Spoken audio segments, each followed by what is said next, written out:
We will have some welcoming remarks from Dr. Finaria Lego, the chair of SHARE, to begin our second day of seminar. Thank you, Biba. Very good morning to all of you. I can see now you are all fresh, so I'm glad that you can come here with a big smile, and then we have a picture this morning while we are all fresh. So let's start. Today we have half day for this session, and after that we have a break, and then we just touring the city of Jakarta. Okay, Biba, I give to you.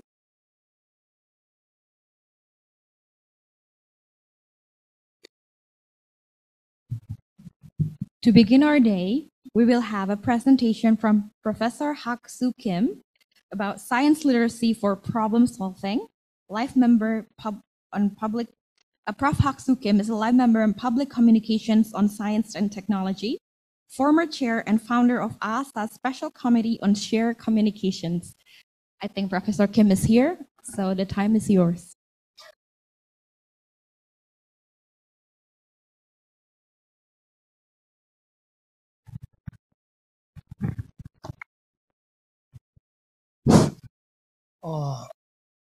Hak-Soo Kim. My name is Hak-Soo Kim.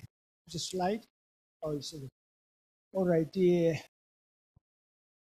This morning is a heavy topic. Science literacy for problem solving.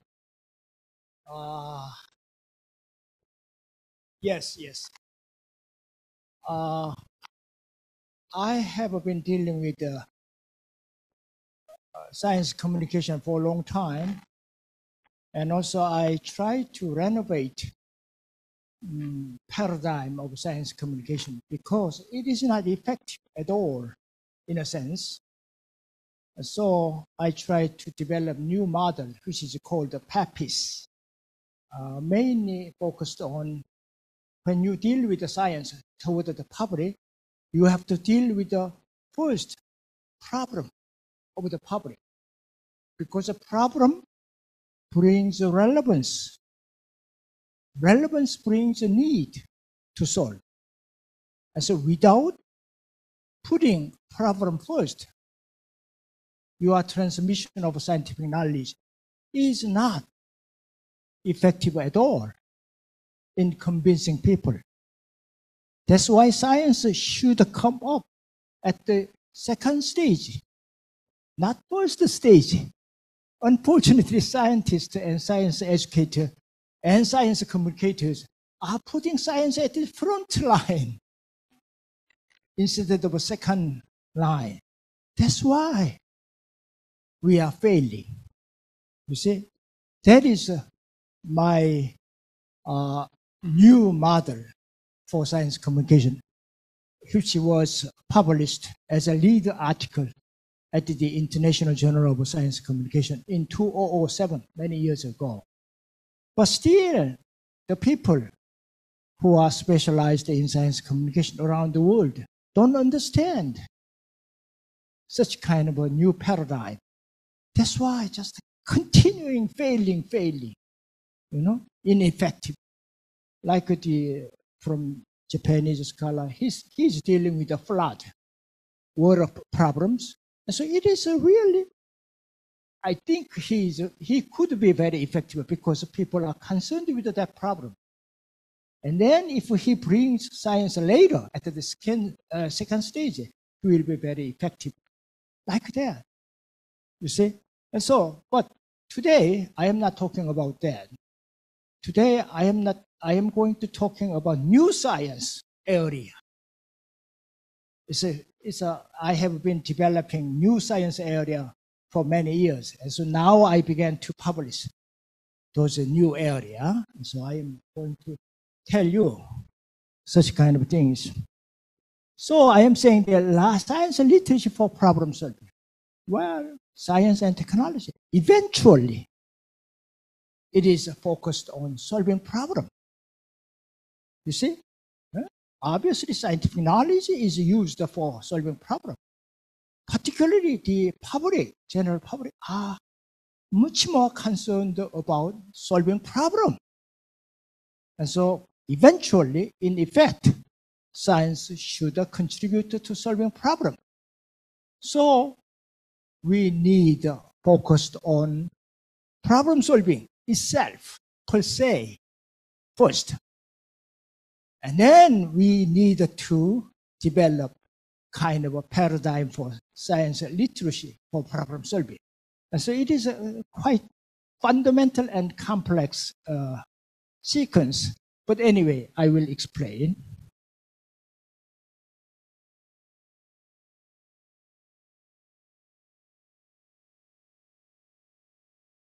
Oh, yes.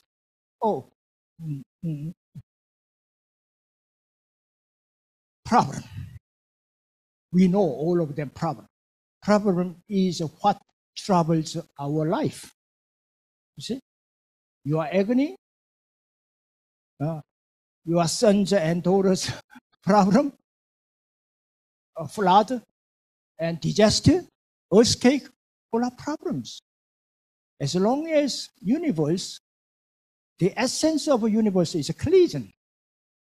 After the Big Bang testifies that universe is not in full order. See? However, 99% of scientists are focused on discovering the full order of things. But unfortunately, universe is not in full order. I call it partial order. That's why everything has a potential to collide with each other. So problem comes from that assumption of the universe partial order principle. And so you cannot avoid the problems. From germs, from coronaviruses, from death, from colliding among planets, whatever. Problem is essence of the life, essence of the universe, coming from collision, which is the essence of the universe, which is comes from the partial order condition of the universe. So now you understand the problem. There's a problem. There are two kinds of problem. One is situational problem. And so what problem? Yeah? Situational troubles, threat, risks, all kinds of things that threatening your life. Whether it is virus, whether it is earthquake, whether it is any kind of collision. So that is main concern. We are always, problems are surrounding us. So what problem? The second problem is that the behavioral problem. This is a very important thing, the behavioral problem. How to solve that what's problem? See? How to do problem? But I am parenthesis, there is some meaning. Because how problems are much more fundamental problem, much more general problem. Particularly to life. You see that there are two kinds of things. One is animate, one is inanimate. Natural science are focusing on mostly inanimate, which means that they don't seem to have a behavior. And so I called it one-step entity. Inanimate is a one-step entity. But life, like human beings, animals, and plants, they are multi-step entity. Multi-step entity. I am moving around. See? And so this whole problem is much more fundamental. And so for example, how problem is steps, procedures, performances. And so in order to solve this what problem, we have to solve this one first. You see that? In order to solve a what problem, we have to solve this problem first. Without solving how problem first, you can never attack what problem. See? But we ignore. Because scientists, they are themselves a multi-step entity.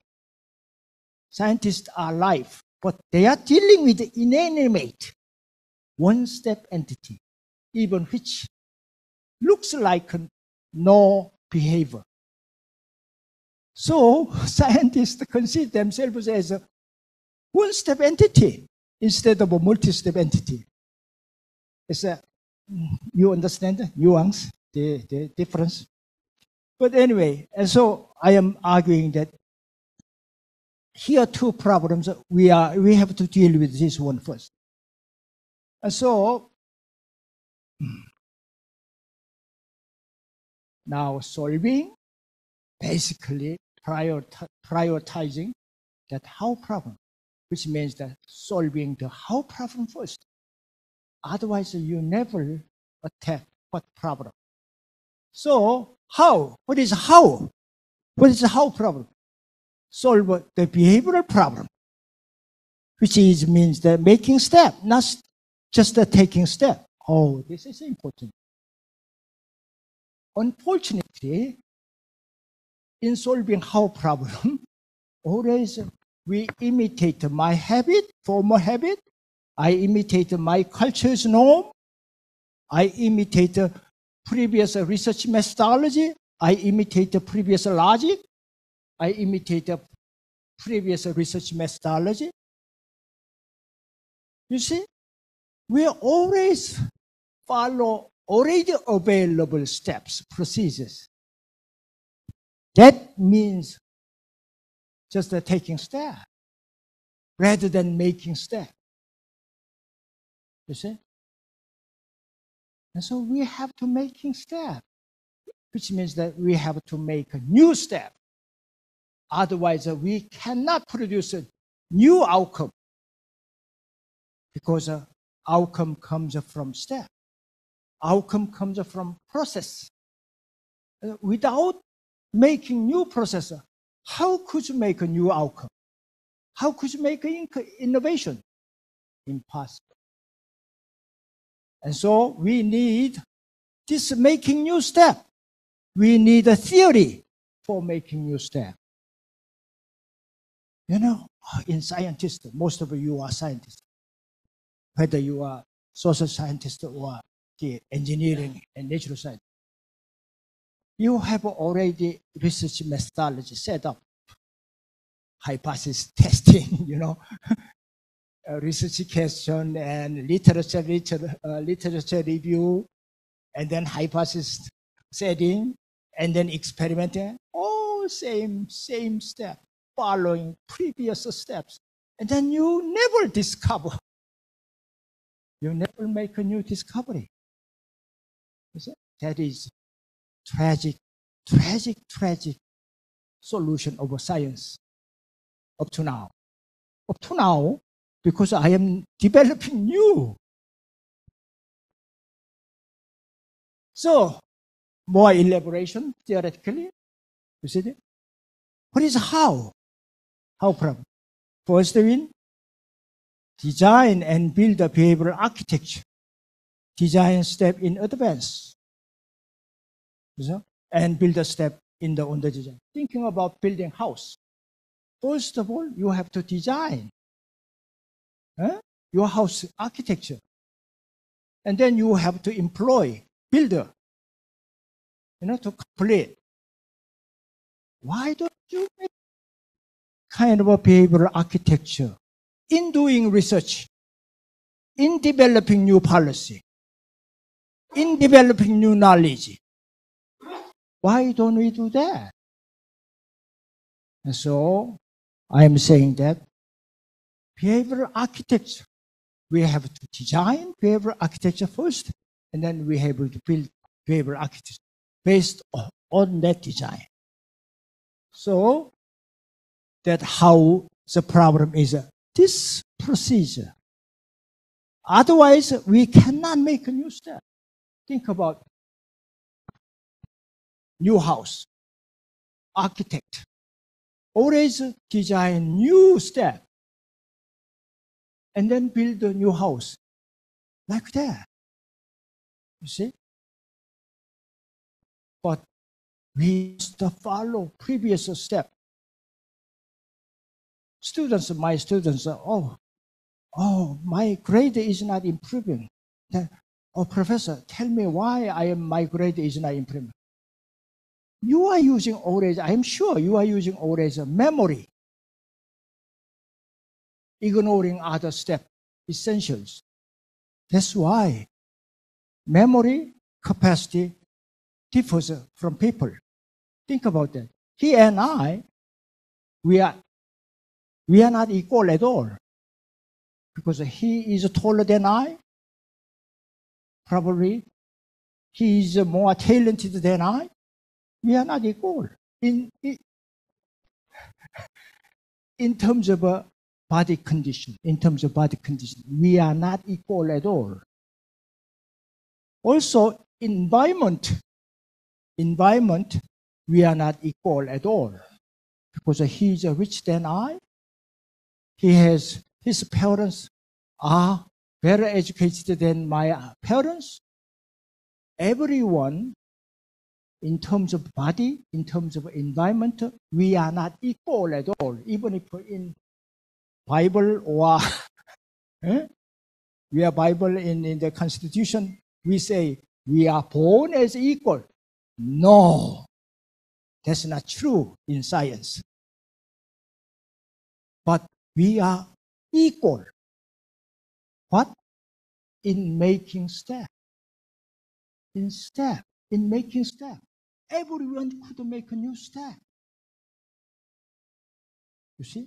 And so step could overcome inequality of a body and environment. But we ignore such kind of importance of making new step. And then we are just failing again. Okay? See? So, this behavioral architecture is so important. See?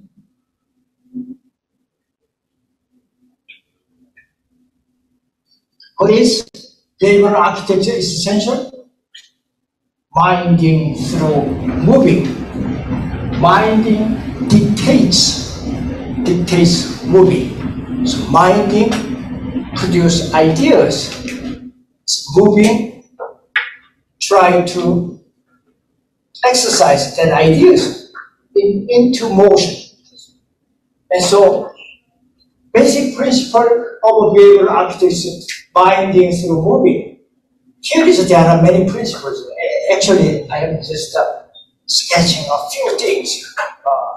But my articles is very detailed. There are many principles here. But so I am introducing a few examples here. Mind essence is first the focusing attention. Question, imagining, consequence, moving, facing, acting, putting idea into action. Think about minding. Most of the students are spending whole life in only memorizing. So, memorize, recollect. They never use. They ignore this kind of things most of the time. See? They are trained from the early days. And so, there are examples. There are many bindings essentials, but just I pointed out 4 examples. How we are missing focusing. We are missing imagining. We are missing construction. Imagining is what is imagining? Imagining is bring the future to the present. See? But memorizing, what is memorizing? Memorizing is bring the past to the present or bring the present to the past all the time. See? So here is a few examples. And so behavioral architecture, when you design, you have to design with these things. Sort of a molecular structure. You may use focusing attention, And you may use the questioning even several times in design. Think about making, composing Beethoven's orchestra symphony.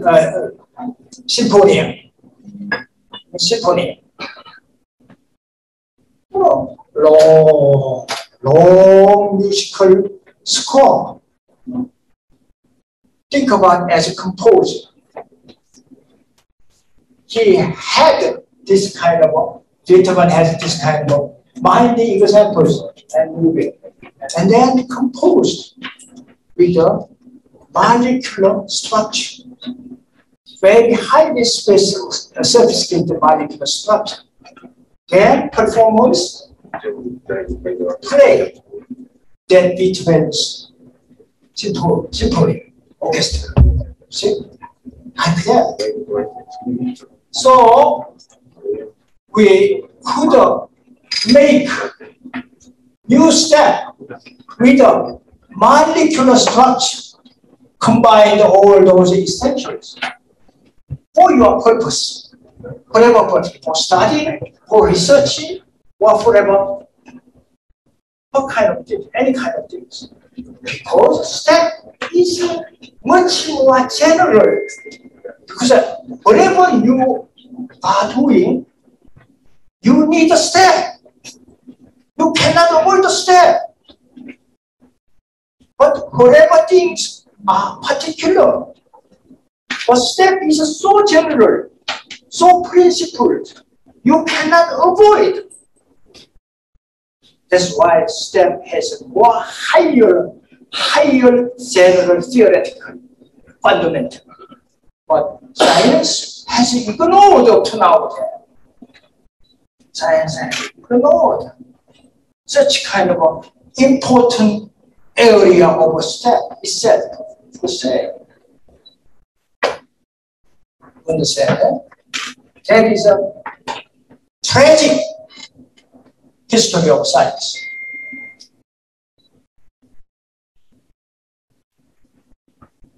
And so, solving the how problem means that completing behavioral architecture, which means that design and build outcome.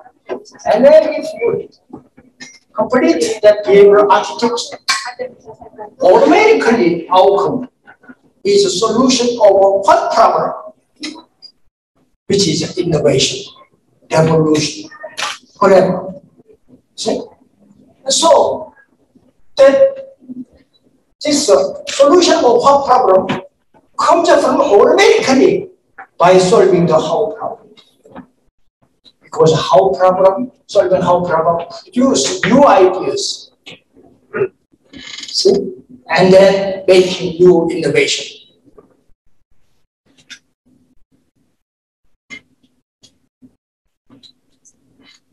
So, I am arguing for new science, science of a needed behavioral architecture. Always we are talking about theory of, not theory for. But if we have a science of needed behavioral architecture, it is related for theory for. Theory for what? Theory for next step. See? Theory for next step. What kind of research, what kind of policy you are doing? See? But theory of is mainly based on about previous accumulated data. See? Universal principles. But theory 4 is a more general, beyond the universe. So I am arguing that we need to understand science of needed behavioral architecture, theory 4, which is a new science area. And so we need new science literacy for that. You see? Otherwise, whatever we are talking about, we are failing to produce new innovation, new construction. I have been developing this one for many years, up to now. So next week, I am going to also give a lecture to the CAST. The CAST has a policy studies division. They will have a colloquium. They invited me to give a talk about this one. But in Korea, for the first time, I'm going to talk about this one. But anyway, so in this case, what happens? Ever intelligent. Always you could be intelligent because you are making new steps, not just taking available steps. So you could be every time intelligent. And you have ever ideation. You are making new ideas all the time. All the time. So, ideation means that producing new idea. And so you could be always ideation. And you could be ever problem solving. Because if you make a new step, always you are at the frontier. You can be always a pioneer. Cannot do that. AI, ChatGPT, based on previous outcomes,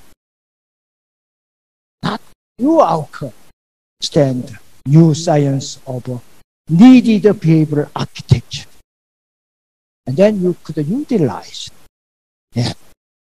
And then you could always ahead and forward beyond AI and ChatGPT. So,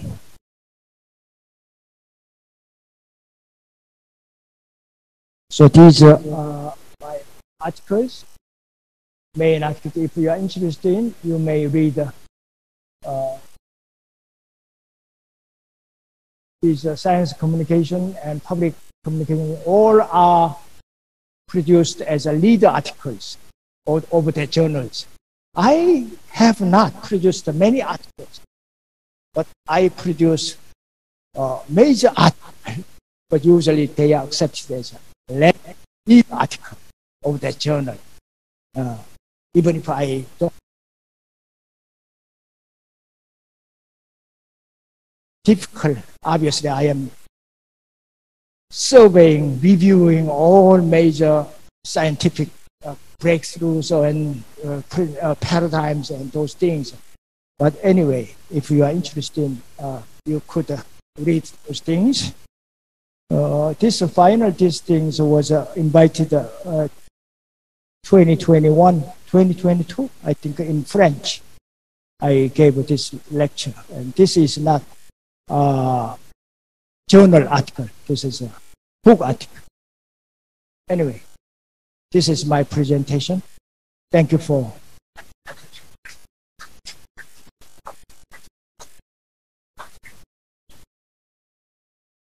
Thank you for the very insightful keynote speech, Professor Kim. We are opening the floor for some questions. So if first it's from the audience, please raise your hand. So, okay, first one. Thank you very much. The really impressive talk, and it's very stimulus. And you identified the mind arrow from minding to moving, but in some cases, after moving, our minding could be encouraged. So this is a kind of the cycle.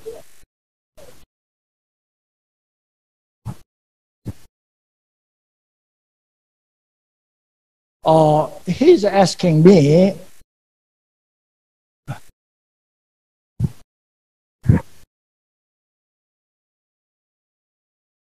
Slide again.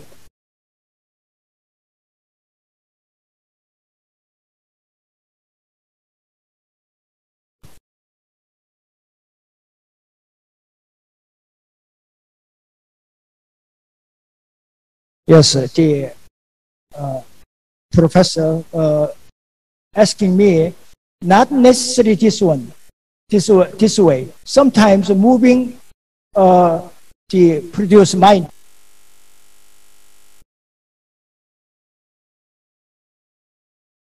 Minding moving and minding moving, like that. And also his point is very important. You know that Bronowski, a famous physicist in UK, obviously he passed away. He wrote The Ascent of Man. The Ascent of Man. He produced a series of science kind of thinkings in BBC, and then he produced the book Ascent, the Ascent of Man. And so he points out, child usually moving first and then minding. You see, child. And so he points out in his book, and particularly as an adult also, he's pointing out with a needle, we try to make something, stitching, and then usually our hand is first, and then minding is following. He's pointing out in that book. You see? And so, I mean that not necessarily this one is minding, moving after minding and like continuously. But sometimes in military case, for instance, military training drill, we are forced to moving first and then thinking later. You see, like that. So your question is right, but you cannot avoid anyway this kind of sequence. If any other question, one more question for the floor.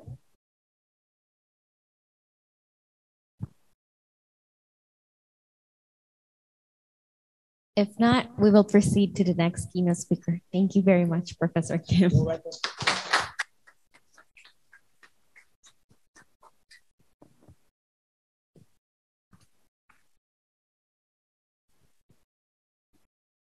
For the second keynote speakers,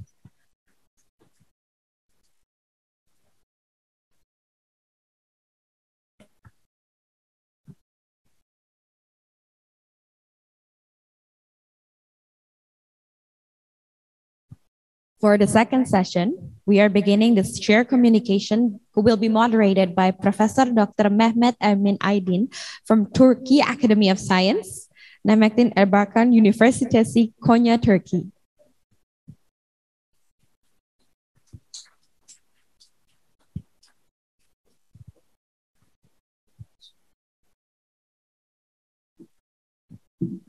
Good morning, ladies and gentlemen, dear participants.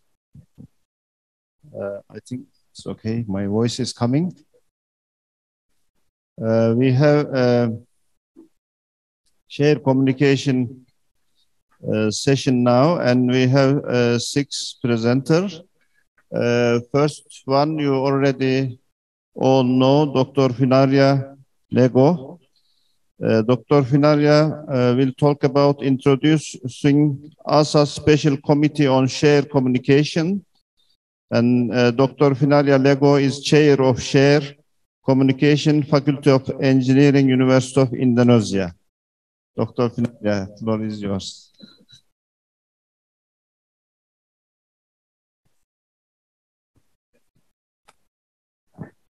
Hello? Is it okay? Yes, thank you. Thank you so much. So are you going to sit here or you are going to sit there? It's up to you. Okay. Okay, good morning to all of you. Thank you so much for today's talk. It's not heavy. It's not heavy as Professor Hak-Soo Kim. And you are always inspiring. So when I talk after you, I feel like, oh no, not again, something like that.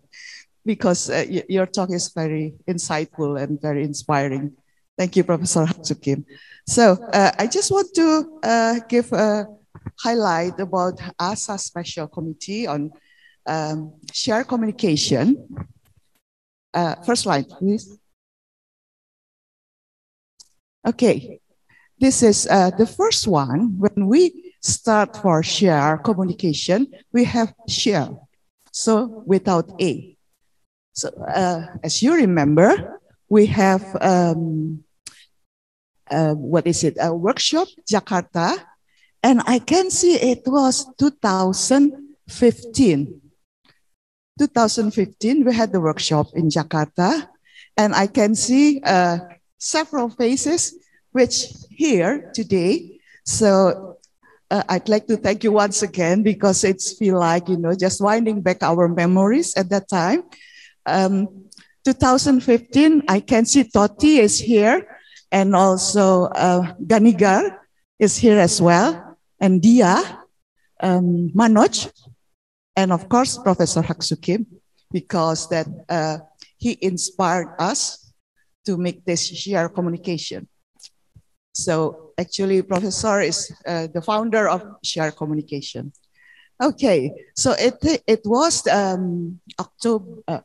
The first proposed, it was in New Delhi, 2014. Maybe you didn't remember, but I've got the record.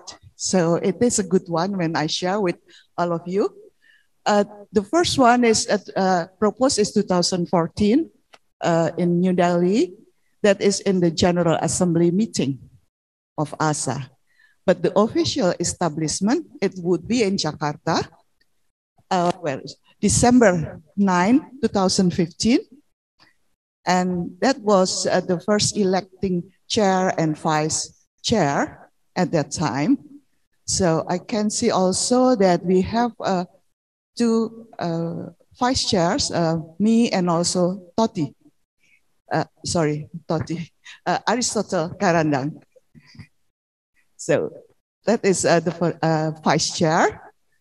And then also the composition is the executive committee to be appointed is for chair and vice chair. And then the mission. The mission, above all, is practical and academic development of every AASSA member for share communication. And also efforts toward of AASSA Standing Committee on Share Communication. So this means that this is above all, this is the mission of the share communication. Next, please. Okay, and then after that, we had far away to Kyrgyzstan. So we have also about share communication, but at that time it's very specific. It was about the reduced risk and consequences of earthquakes. I was lucky, I was there as well, and also Professor Hatsukim. And then otherwise, I think we've never been there because it's so far away, and then it's a bit difficult for Jakarta to go to Bishkek. But then we try to focus on the earthquake and how to communicate about this share communication, science communication for the disaster, especially for at the time because Jakarta or Indonesia is very rich with all evidence of science. About disaster.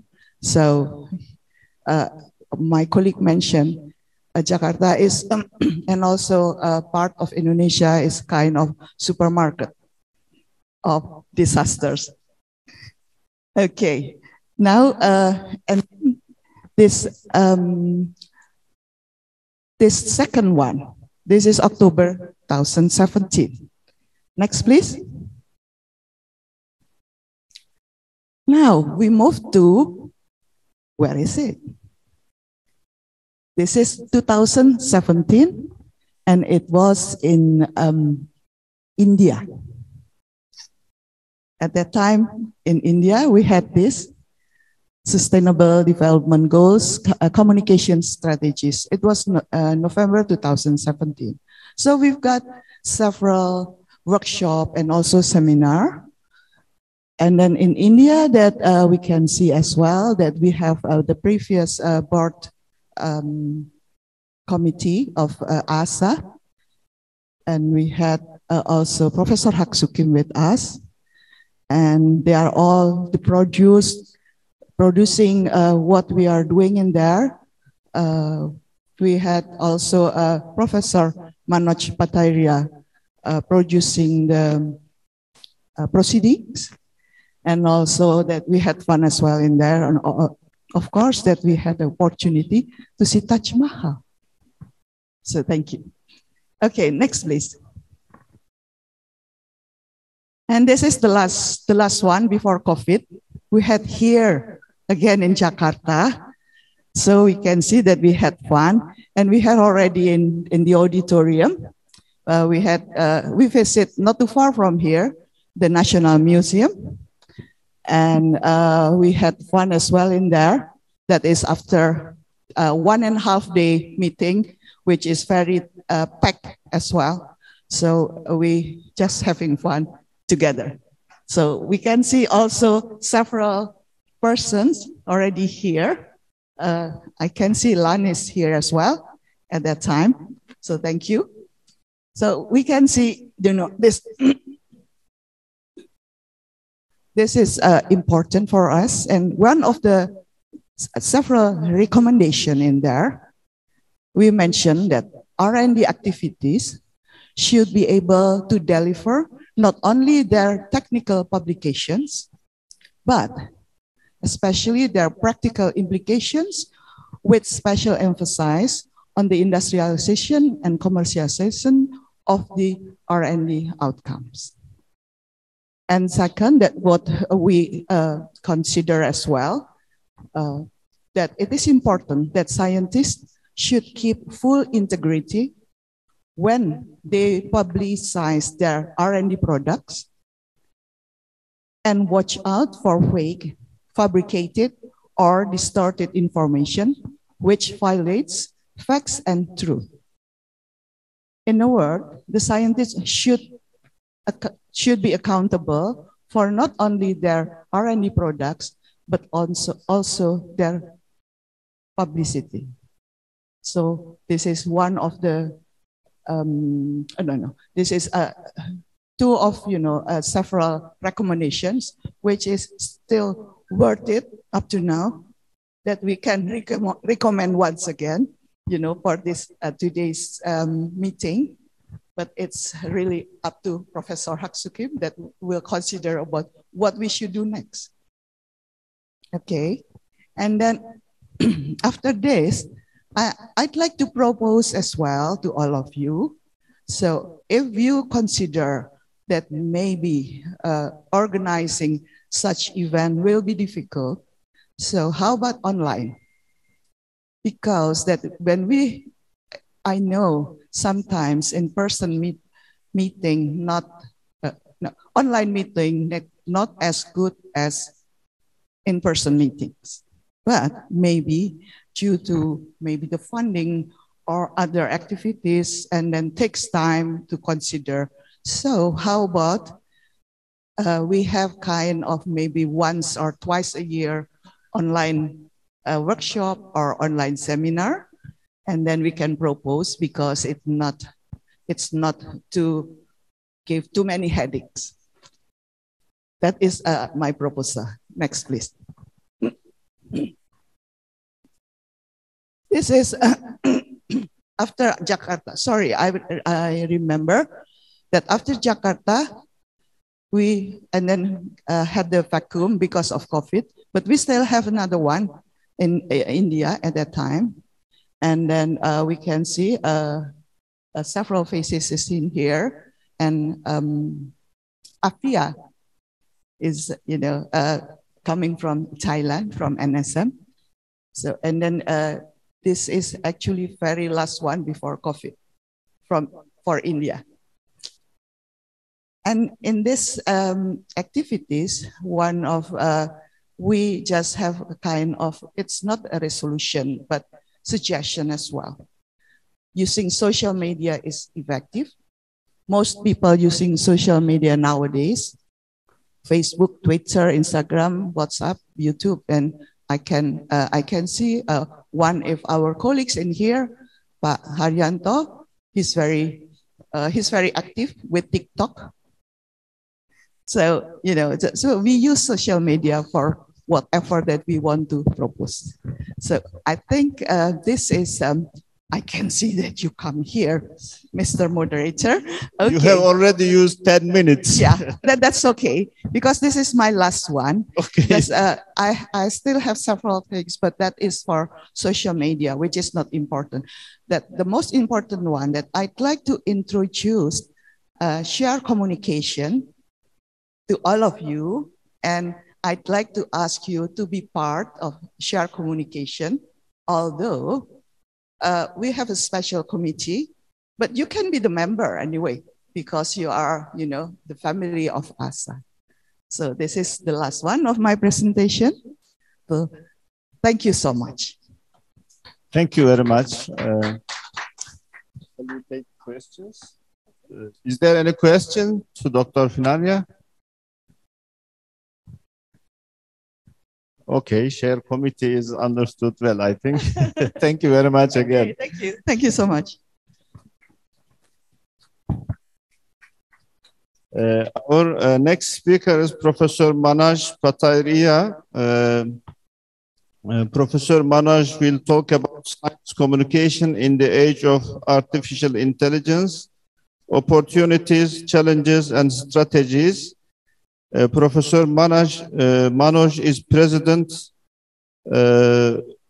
International Science Writer Association in New Delhi, and also former chief of Share Communication. Professor Manoj, please go ahead.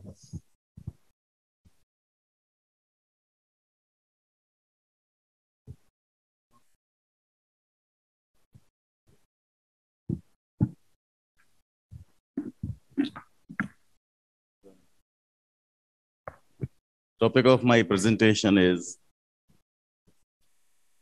science communication in the age of artificial intelligence, opportunities, challenges, and strategies.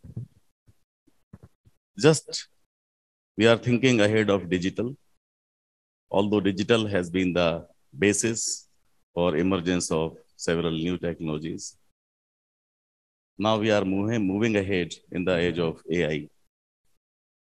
As a precursor, we have already experienced the applications and repercussions of AI.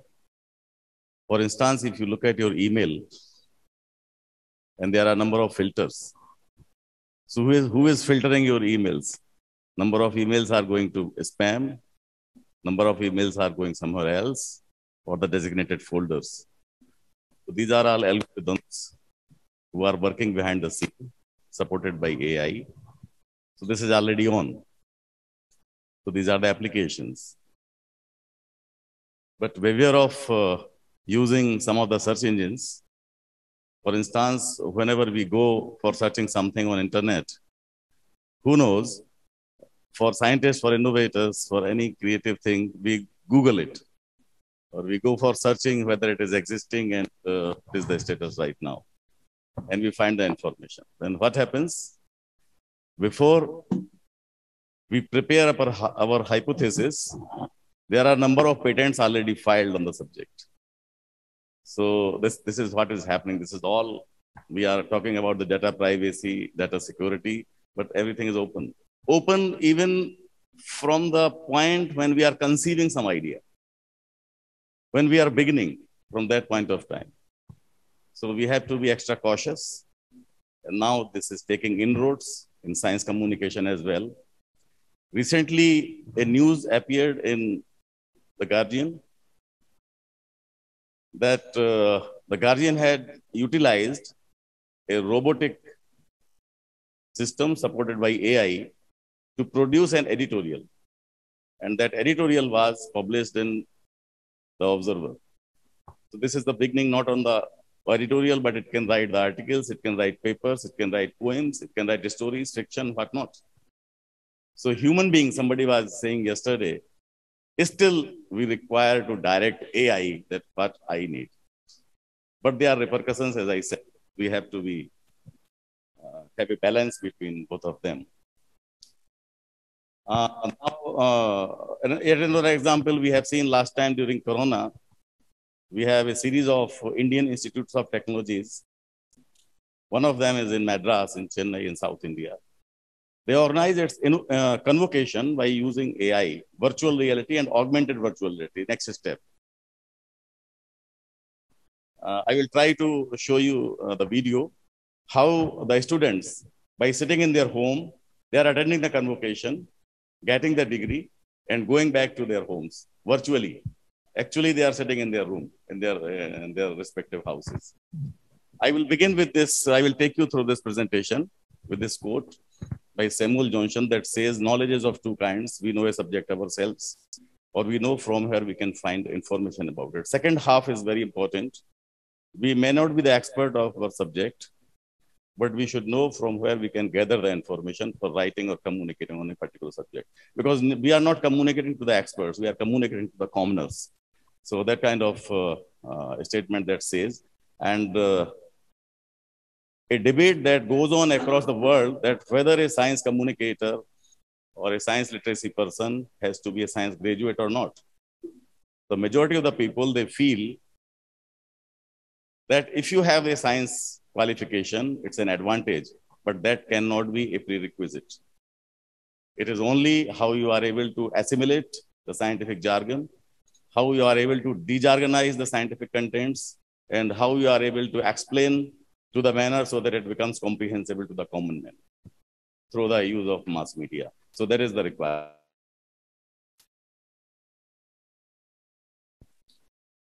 I have tried to define science communication from the perspective of developing countries. For Western countries or the developed countries, their definition may be different because for them, the tap water is drinking water, but for us, it is not. More than 80% diseases are caused by unpotable drinking water. So we have to take care of such things to save the life and shape the life of our people. So science communication for us is very different from that perspective. That says science communication is the key to the real treasure of scientific knowledge, only by which the benefits of science and scientific temper could be carried to the common man, and thus the common man is benefited with the new advancements in various fields of science and technology, and is able to fight against hunger, diseases, drought, and social evils like superstitions with courage and self-confidence. Yesterday, there was some mention of scientific temper. Scientific temper means it is not knowing science, but it is a kind of how do we conduct and behave in the society. All our mindset, how analytical we are, how rational we are, how systematic we are, and more importantly, how we are able to take decisions in our daily lives.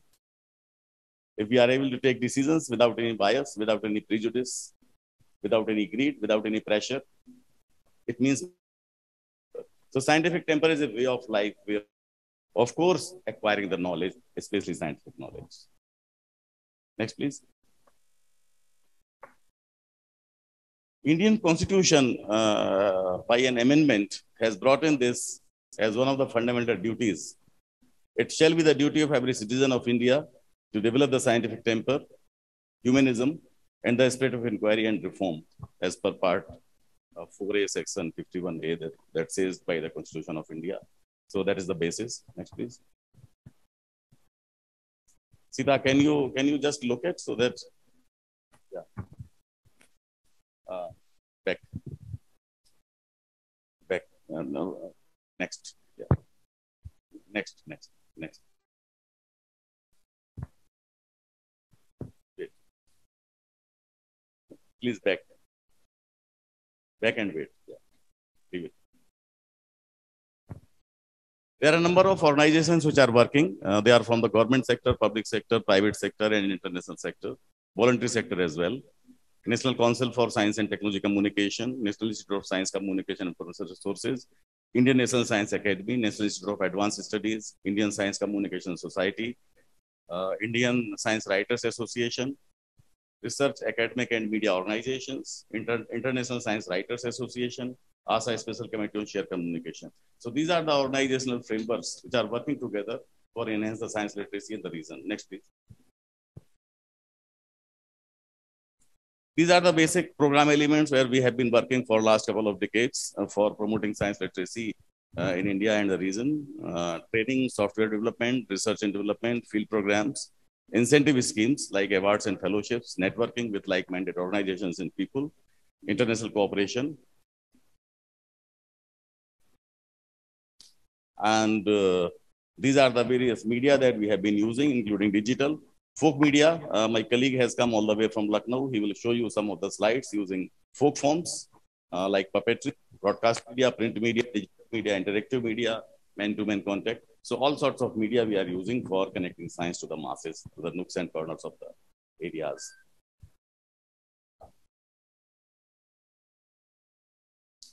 These are the various digital forms we all are aware. I will not go in detail. Next, please. And some of the advantages of digital media are, these are low cost, sometimes no cost, offers two-way communication, instant communication, two-way and multifarious communication, encourages public participation as Dr. Finaria has said, we can have more online programs, use of regional language, even dialects. For instance, India has something like 22 regional languages constitutionally approved and hundreds of local languages. Breaking literacy boundaries, even those who are not literate, they can be connected through this media. It is more effective, easily portable. You can get anywhere. Even without porting, you can have this. Like I transported through internet this presentation. Next, please. A couple of years back, we initiated a program through the National Council for Science and Technology Communication on using digital media for science communication. And we have organized something like 50 workshops all around the country in different universities, different colleges, different institutions, volunteer organizations, involving students and journalists, writers, and communicators. So some of these programs we have brought in as part of this program. Next, please. This is the communication cycle. You have some message to be sent to the receiver. You have to have a conducive environment. You have to have a medium. So here the digital medium. Then what is more important when the receiver receives, whether he understands it or not. So you have to get the feedback so that you can revise your future communications as well. Yeah. Next. Next. From these workshops, we have a small study. Something like 1,250 participants, number of trainings programs 50, as I said, and the content share, especially the content share for science literacy, is 2.12%, and the audience preference demand is also something like 2.02%. So the demand and supply is almost similar. So we have to work to increase the demand as well as the content production for science literacy and digital media. Next, please. These are some of the glimpses of virtual reality and spatial computing. Next, please. Yeah, some more. Next. Can you see the video? We'll just show the video. One hand you control and other hand you push the video. Control and video, two key together. Control key and video. Your other hand, use your other hand. Can we conclude, Professor Manoj? Yeah. You are unable to do that? Just you will just have a glimpse. I will conclude. Or you can go ahead. Oh, it is coming. Yeah. Can you make it full screen?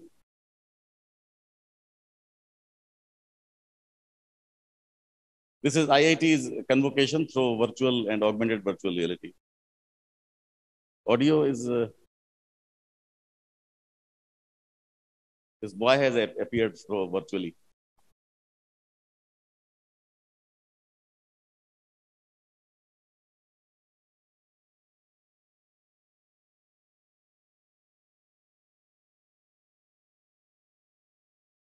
This medal is given. Fantastic, Rajat. This was a once-in-a-lifetime experience. Would you now like to share your thoughts with your class of 2020? Thank you for the awards, Professor Bhaskar. This achievement would not have been possible without the support of numerous people who I am grateful to. My professors who taught me courses and guided me through multiple projects. My wonderful friends who made the past 4 years an amazing time to spend. I'll definitely cherish the memories which we made forever. I would also like to thank my family for their unending support, and especially my brother for his continued guidance as well. Thank you, Rajat, for the wonderful speech and for appearing in person to receive your medals. Thank you very much. Yes, bye. Thank you. Or just go for the last slide.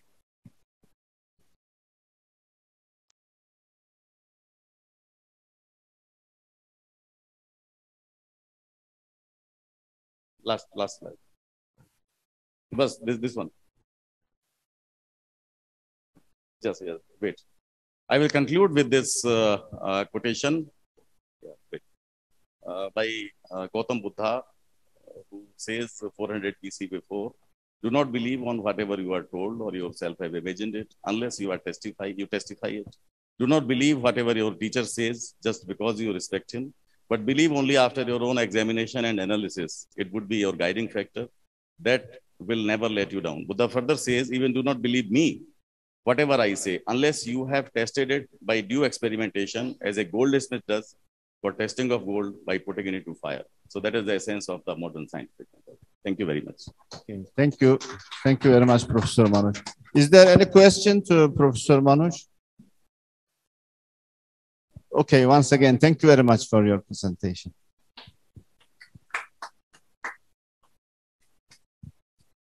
Our next speaker is Dr. Vishnu Paratap Singh. Dr. Vishnu will present about a training course in science journalism. Dr. Vishnu is academic coordinator of training course in science journalism, National Council for Science and Technology Communication Department of Science and Technology, India. Dr. Vishnu, please go ahead. Namaskar. I'm presenting this paper on e-training course in science journalism.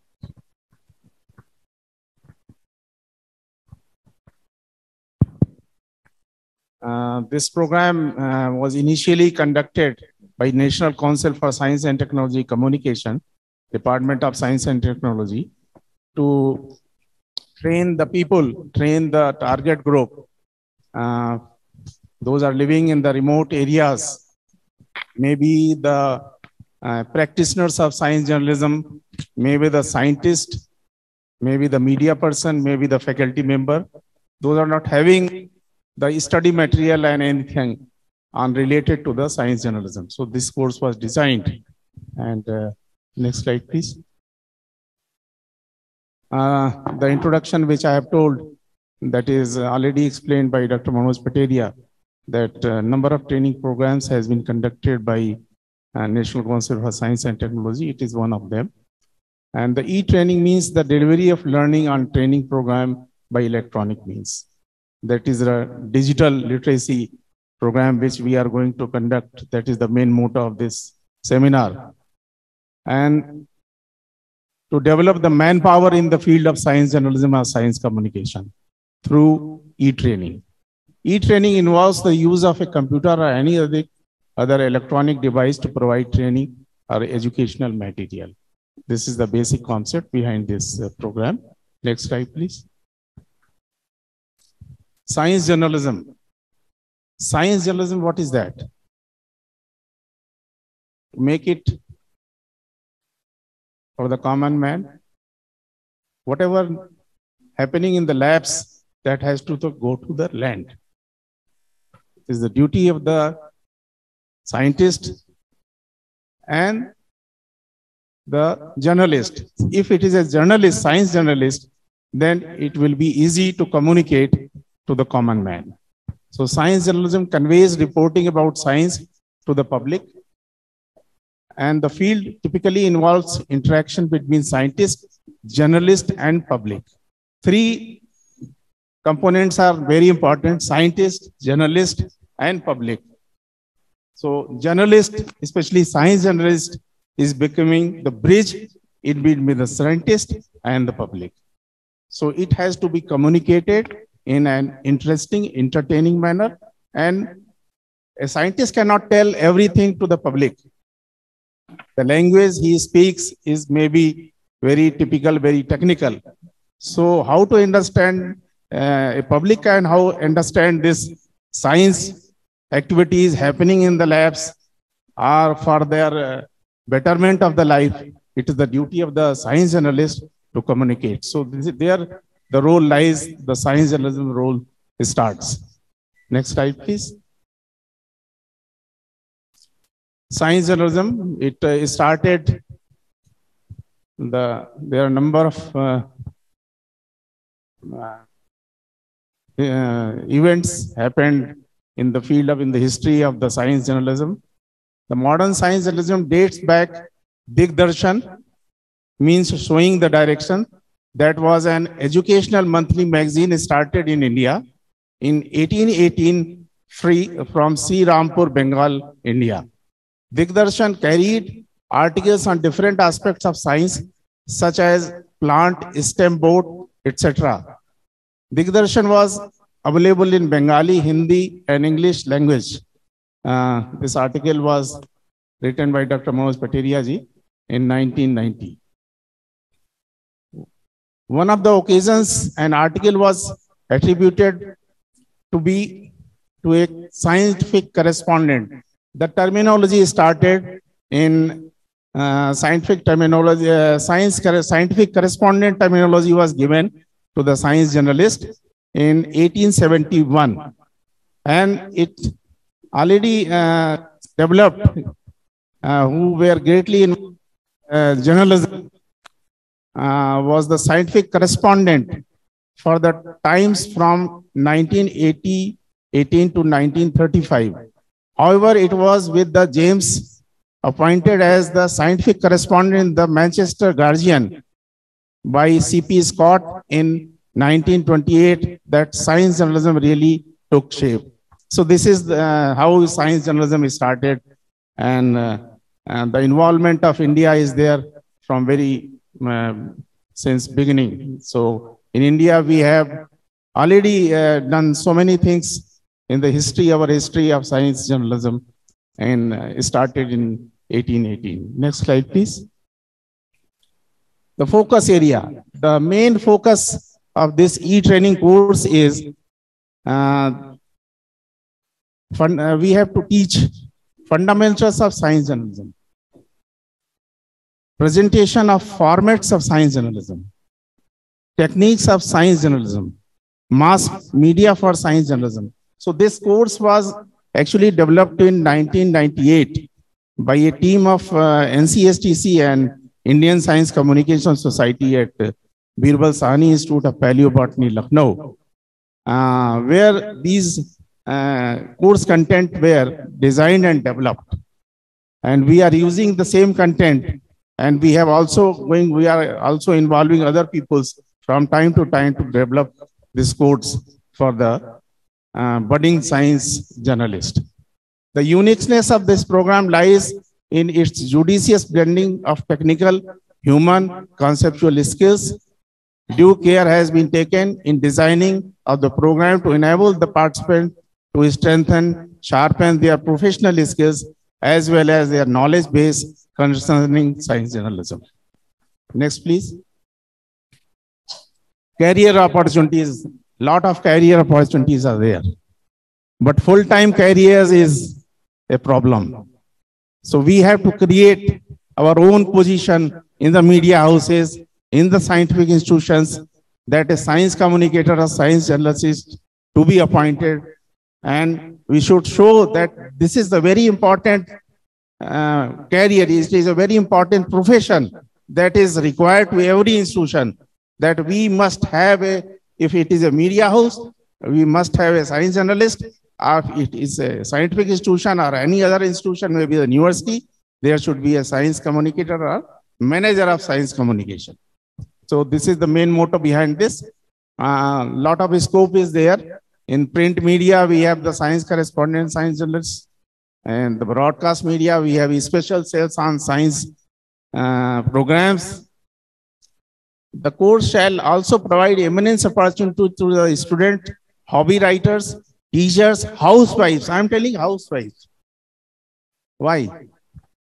Housewives are well qualified, sitting in the home, no job. So at least those are having MSc, PhD degrees, inclination towards the science journalism, they at least start writing for the print media, electronic media as a freelance writer. So this can become a profession for them and upliftment of the science journalism programs also. Next slide, please. This is the program which we are conducting.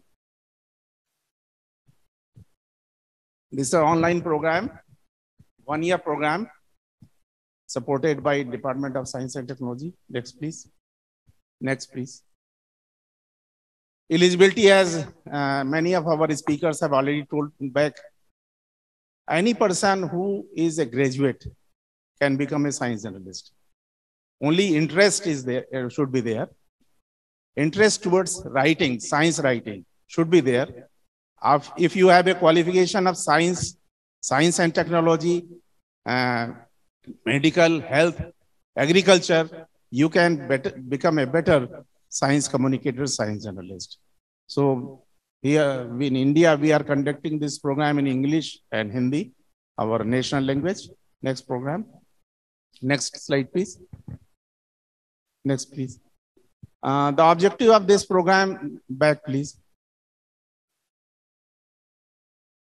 Stimulation of scientific awareness, temperament, outlook, and taste among the masses, generating culture of scientific thinking, promotion of objectives of the NCSTC, which is communicating science to the masses. Next slide, please. Back, please. Back. Yes, to communicate the excitement of STEM science to the masses.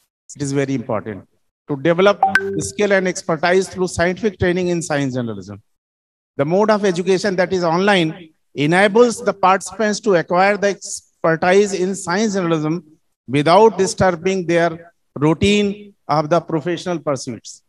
So this is very important. We are conducting the program through e-learning, so digital programs. Next, please. Next slide, please. Next. So this all is the how we designed the program, how we start and when we start. Next. Delivery of study material. We allot a specific portal in the name of the particular training, and the study material is available online, and you have to complete the assignments one by one and interact with the experts also simultaneously. So you get help of the expert as well as experts gets what you are doing at your own level. Next, please. I think Dr. my time is over. So I'm just please complete. Yes, I will complete. Yes. Next, please. So books are there. We prescribe books, e-books also. And next, please. Study material is provided online. And those are interested. Study material, they have to keep with them. We provide in the CD-ROM. So that is also online kind of thing. And we conduct the personal contact program for the problem solving sessions. Next program. Last slide, yes, please. we conduct examination also. Without examination, certificate is not given. So this is the main motto behind this program. Next, please. These are the figures in India. The batch 2021, we have enrolled 53 students, and those were graduate, and 43 PhD, 43 postgraduate, and 4 were PhD. Next, please. Could you go to the last? Yes, and the student-teacher ratio is there. So you can see the medical technocrats, scientists, others, journalists, and teachers and students. those are taking admission in this program. So lot of scope is there. Thank you. Okay. Thank you so much. Thank you very much for your understanding. Because of the time limitations, we are not going to ask for the questions. Thanks again for your presentations. Now, in the morning, we had two keynote speakers, but one missed because of the internet connections. Now, I think the second keynote speaker, Dr. Sri Gunami, Director for Learning and Student Affairs, is ready online presentations. Dr. Sri Gunami, do you hear us?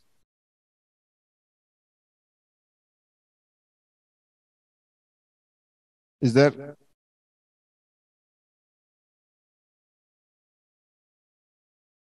Is connections okay?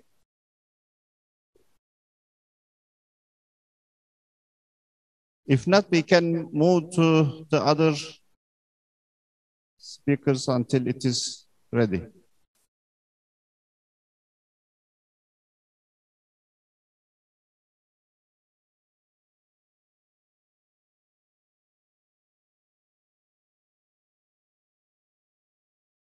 Yes, we will move to other presenters. Then we will have Dr. Sri Gunami later. Okay, our next speaker then, Dr. Inaya Rakamani, and Dr. Inaya will present about communication, social sciences in digital times. Dr. Inaya, honorary member of the Indonesian Academy of Sciences and director of Asia Research Center, University of Indonesia. Dr. Inaya, the floor is yours. We have 10 minutes. Good morning to afternoon for the chair, esteemed chair, and speakers. Also, teachers and colleagues, nice to see you here. I hope everyone is healthy and well. My name is Inaya. I'm an honorary member of the Indonesian Young Academy of Sciences. I'm trained as a communication scientist, and then for my PhD, I went into Asian studies, so it's more theoretically interdisciplinary in nature. But within my body of theory, my training, science communication is very close to my heart, and it is something that I have been doing for the past 10 to 15 years in my scientific practice in the academy as well as on campus. What I'll be talking about today, following the term of reference that Ibu Finaria has sent to us, is about communicating social sciences in digital times. Next slide, please. It begins with the knowledge that social media has restructured the way our society is being organized. We buy our products, our logistics, our household supplies through applications. We are mobile through applications like Uber and Gojek. We order, we book through everything that we can obtain on social media, on platforms, on applications, and our gadgets. So this is ingrained in the way we are trying to survive on an everyday level to the ways our economy is being structured and transformed. The Indonesian government, the ASEAN, the Southeast Asian Association, as well as other regional organizations are geared towards regulating the way services and people are being organized across countries. And much throughout that is our data bodies is being increasingly recorded through platforms. So on one hand, there's an acceleration of economic and social mobility. On the other, there is new phenomenons and hindrances to the way we live and the way we're being polarized and dictated by algorithms. Our practices online, who we talk to, who we mention on social media, what we scroll through are being quantified and are being organized and monetized in ways that usher us towards certain characteristics of people, creating echo chambers and filter bubbles, making us communicate, making us talk to people and buy products that are in nature within our precedents of purchasing behavior. This has, of course, created exacerbation or worsening conditions of democratic setbacks in Asian, Southeast Asian, and also the North American countries in at least the past 10 years. We see a rise of right-wing populism that is increasingly being driven by social media, identity politics. We see the rise of Hindutva nationalism in India, and also Islamic identity politics in Indonesia, but also in Turkey and Egypt and Morocco. So this is not something that we exclusively see in Asia or Indonesia, but it's something that is a symptom of our democratic and economic conditions of the 21st century. Meanwhile, scientists are becoming increasingly disconnected to the public because social media is connecting people, new amateurs, new professionals in ways that are unprecedented before social media emerged. The way our work is being organized on campuses, on research organizations is heavily hierarchical. Our key performance indicators, our audit mechanisms are structured in a very hierarchical way. Meanwhile, the way people communicate online is very egalitarian and is on a very network basis. So our everyday communications in campuses are structured vertically. Meanwhile, the social media communications are structured in a collapsed way, in a horizontal way, and they move very, very fast compared to the way our research organizations are structured. There is a tension between bureaucratic mannerism and communications with network models of egalitarian open communications online. And this has created a kind of at least tension or competition between new kinds of influencers. Next slide, please. New kinds of micro-influencers, vloggers who talk about sciences, who talk about findings, who talk about research without actually having the training, the orthodox or classical training on campus, that are becoming increasingly influential. Some of the vloggers are quite serious amateurs not in a derogatory way, but amateurs meaning they study sciences in an amorphous way, in a liberal way, in a hobbyist way. So although they are not classically trained, but they are actually very well versed in reading sciences in an interdisciplinary manner and in a generalist manner. So against this backdrop, how do we as scientists, and social scientists more specifically, because that's my training, communicate our research and synthesis? Next slide, please. Some of the insights that we can see, which is the gap, the barriers, the problems that social media poses on our democratic society, is that social media has a tendency through their algorithmic monetization to homogenize. So people tend to communicate in a similar way, tend to cluster in niche groups, and increasingly algorithms, because these niche groups are making more and more money, are becoming increasingly disconnected to other niche groups.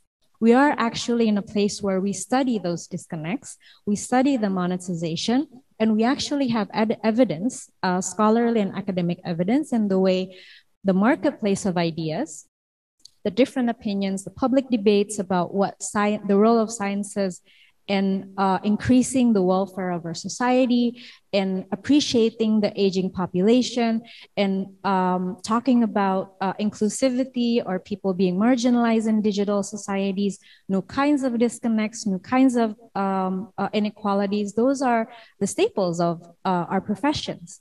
So we are actually trained to talk about these disconnects. So we can no longer talk about communicating our findings in a linear way. We need to study the ongoing disconnects, the ongoing and new kinds of connections that our sciences can contribute to. On one hand, it challenges us to converse in new ways and discuss and think in inter, and transdisciplinary ways, including talking to bloggers, podcasters, graphic animators, and to think about what kind of new publics we want to engage in. So they are both our research subjects, but also our publics. Next slide, please. So if we look at and reflect on the keynote speech today, and also the first two speakers of this session, science communication is a strategy and a practice. Digital literacies is a body of work and a body of thinking and a body of ethics and policies that are technical, that can become instruments for us to communicate, but they're technical solutions to structural problems. At least in the past 10 decades, we have economists here. Indonesia has had, short of the pandemic, a stable economic growth, but also the highest inequality, wealth inequalities that we have seen since the independence. So as we see social and wealth inequalities, we also see a multi-layered and multitude of new types of inequalities, digital inequalities for non-digital natives and also digital natives. My son, 15-year-old, is very savvy with social media, much more so than I am. And in many ways, I am also, my generation is also tending to non-digital natives of the aging population with rich tacit knowledge that is disconnected from social media narratives. So these kinds of new kinds of exclusiveness needs to be bridged by science communication so that our work can be more relevant in addressing new kinds and all kinds of inequalities. And I think based on the study that I do and the study that my colleagues do, we need to problematize these inequalities and the overlaps between wealth, digital, and social inequalities in our work and discuss openly these gaps with bloggers, podcasts, and graphic animators. And in fact, IP, the Indonesian Academy of Sciences, as well as ALMI, the Indonesian Young Academy of Sciences, have partners in the media like The Conversation, like Kok Bisa, a graphic animation widely used across students, SD, Sekolah Dasar, primary students across Indonesia, used as subject matters in the curriculum. So if we see these relationships as part of a network of science communication, then this strategy is not solely done by academics, scholars, and scientists, but it's done as well by our partners in the media sector who are also a kind of science practitioners, not unlike ourselves. So this is a point of ponder. I think I'm 10 minutes, so I'll stop here and look forward to the upcoming discussion. Thank you, Professor Mehmet and speaker. Thank you very much, Inaya, because you just completed in 10 minutes. We are not going to take any questions. We are leaving questions and answers to coffee break. During that time, you can, if you have any, ask the presenters. Is the connections ready?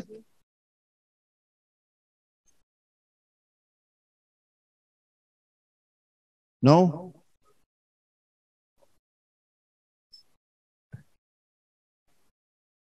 Okay.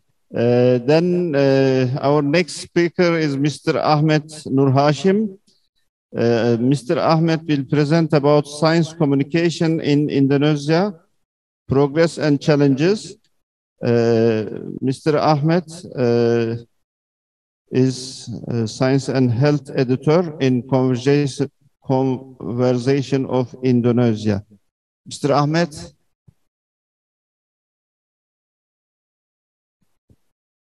Yes, floor is yours. You have 10 minutes.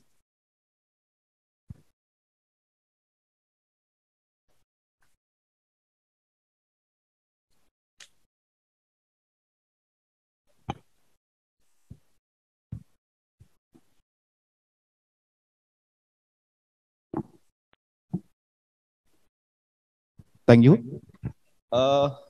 Thank you so much for inviting us. I will talk about the science communication in Indonesia, progress and challenge.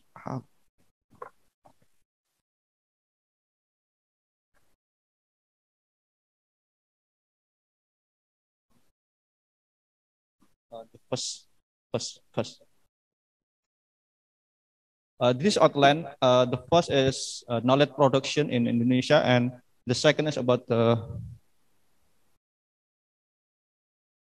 science communication problem, and the third is improving science communication and conclusion. This is a good news for Indonesian researchers that Indonesian researchers are more productive than before in knowledge production. What is indicator the knowledge production? This is a publication in journal Indexed Scopus. It is increasing significantly after 2015. What behind the story about the increasing the publication? at least two factors. The first is regulation, new regulation from the Ministry of Education. And the second is about budget. What is the regulation? The regulation is if lecturer want to be professor, they have to write submit an article in international journal and indexed by Scopus. The second is budget. I think many incentive from the government to give a scholar to submit the article in journal. The second is, for example, in 2015, the publication are around 8,000, and in 2019, more than 40,000. However, the half of the publication was produced by proceeding event. This is seminar industry, because in proceeding process there is no peer review process. Usually, university association of scientific organize a seminar in the topic and then invite speaker. After finish the seminar, they compile the paper and they publish in proceeding Scopus indexed, and under 0.5% article in journal. I mean, less 5%, 50% of the article is peer review. The science communication is not popular in Indonesia. What is the indicator? What is indicator? Last year, 2020, National University NU published the book Science Communicating Science, a Global Perspective. The book talk about 40 countries that talk about science communication, but Indonesia, there is no topic about Indonesia issue. I mean, the communication academically is less study in Indonesia. The second is about the knowledge system or communication system. Media and civil society is part of the, we call, knowledge intermediator or mediator between university, think tank, scholar, and user. User can be government, policymaker, and society. If we talk about science communication, like previous session, we talk about how scientists communicate science to public. Usually we use the mass media or other medium. This is, if we talk about the science communication, we should focus on how to research is communicated to the public easily, understood, and low cost. What is the challenge to develop science communication in Indonesia? I think in our experience, the first is lack knowledge and skill on science communication. Maybe most of the researchers, they really understand how to write article for journal, but it is not easy to write short article for mass media. And the second about regulation, a matter, University Minister of Education and grant provider. What is the regulation? The rector or president of university focus on how to publish article in international journal. Similar in grant provider, they need outcome a journal article in a journal, not in mass media, not mass media. And the last one is about academic culture. What mean academic culture? After, in the cycle of the research, we know that publication is the last step of research. After researcher publish, usually in Indonesia, they don't care about how expands the research for a wider audience. They feel they enough after my publication, after my paper published in journal. The conversation, I think, unlock the knowledge of the researcher and academic to provide the public with clarity and insight society biggest problem. The conversation is media that it is different with traditional media. In traditional media, journalists interview scientists and journalists write on the article and publish in the media. In the conversation, we are collaborate between editor and researcher. We have two ways how to get an article. The first is usually researcher send pitch or idea about their topic, and the second usually we commission or we ask the researcher to write down about example vaccination, climate change, or other issue. This is example about the obesity issue and fact checking and education, science education in Indonesia. We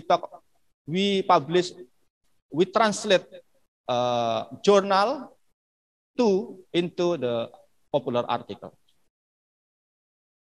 This is our network. We are attend in all the country. I mean, the conversation started in Australia 2011 and Indonesia we started in 2017 and Spain last year. How many are the end? This media are read by 18 million people in the global network. And republication, what is republication? Our article can be republished by other media like Times and Guardian freely. Usually they just rewrite a title. The content is original from us. This is our network. More than 100,000 author, scholar write down regularly in our media from Canada to Australia. This is our product in Indonesia. We have at least 3 main product. The first is short article, timely, timeless article, data talk, curious kit, and answered, expert answered, podcast, and multimedia. The short article, we collaborate editing, commission in short article. In podcast and multimedia, we adopt the traditional journalism. We interview scientists and we publish, we edit, we publish. This is example how to translate the paper into popular article. This is about tobacco issue. And then last week, I published the paper into a short article in our media. This is a very short article, only 800 words. Research the chemical substance in tobacco,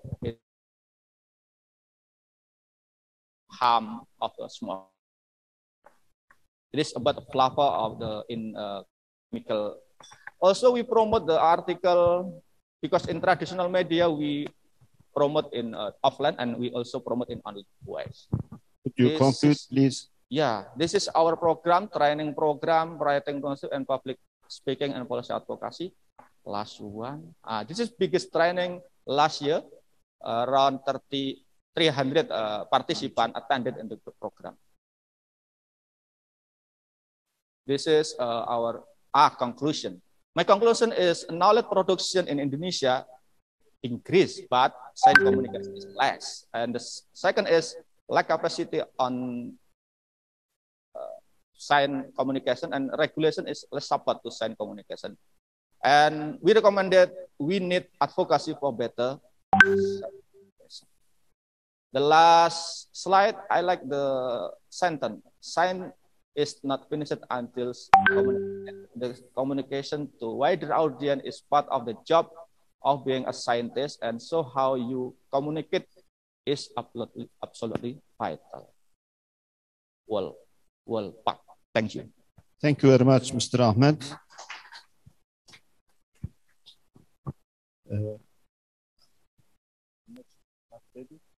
Okay. Our last speaker is Miss Tia Permatasari. I'm sorry if I pronounce it wrong. STEM education in the digital era, her title. And Ms. Tia, CEO of the Dr. Rabbit Science. And Ms. Tia, the floor is yours. You have 10 minutes.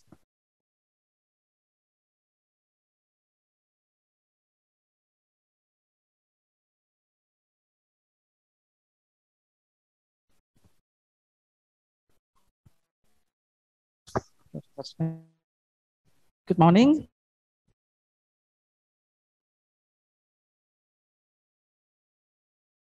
This is maybe the first time after the pandemic I'm doing this again in physically, but in webinar, yeah, I did that. Oops. Hello.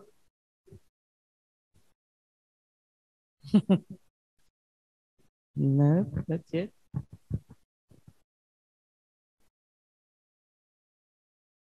Maybe just directly to.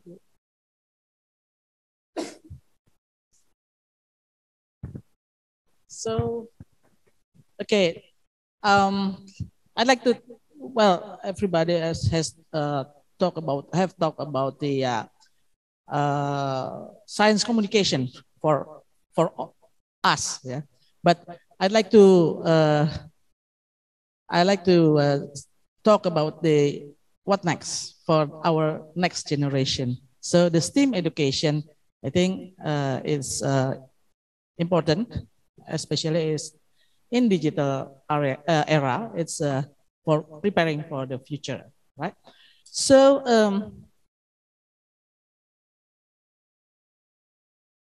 next to the, oops, welcome.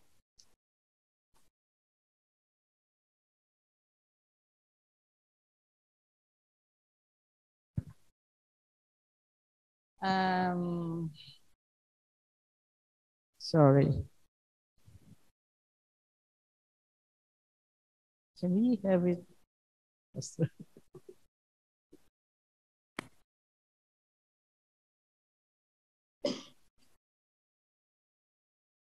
All right. Thank you very much. Oh. Rosita.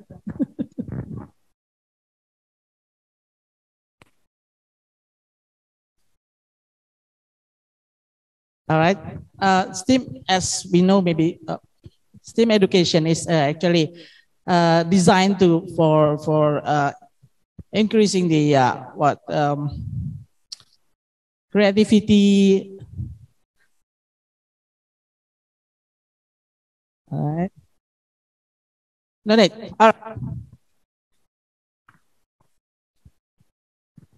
Thank you. Yeah, it's designed to increase the creativity, critical thinking, the innovation, and all that. So it's actually integrate the science, technology, engineering, arts, and math. It's not like individual science, technology, but it's integrated. So next, please. And there are at least 5 main principles of STEAM education. It should be student-centered. It's not teacher-centered. It should be student-centered. And it's based on problem-based learning or project-based learning. And it's multidiscipline integration, as you know that the science, technology, engineering, arts, and math, it's integrated into the problem solving that maybe Professor Hak-Soo Kim mentioned this morning, that science literacy for the problem solving. So this is for our next generation. We should also educate them to do that. And so that's why the problem, it should be contextual. It's not like the imagination only, but it's contextual to the daily life, their daily life. And it should be a collaborative work. It's working together so they know how to work together, not only as individuals, right? Next, please. And the benefits of STEAM education, well, as I mentioned before, it's developed the critical thinking and problem solving skills. And it's also encourage the creativity and innovation, prepare students for the future careers in technology and science as well. And the key elements of the successful STEAM education is encouraging the hands-on learning through project-based activities. I saw many in an SM, I think, doing that. Also in PPI Tech, I think they do a lot of hands-on learning. And of course, in Dr. Rabbit as well. Okay, and the STEAM education also foster creativity, and I think it's the same. So next, please. But there are some challenges in doing the STEAM education, in implementing STEAM education, especially first is the teacher preparedness. So sometimes teachers say that,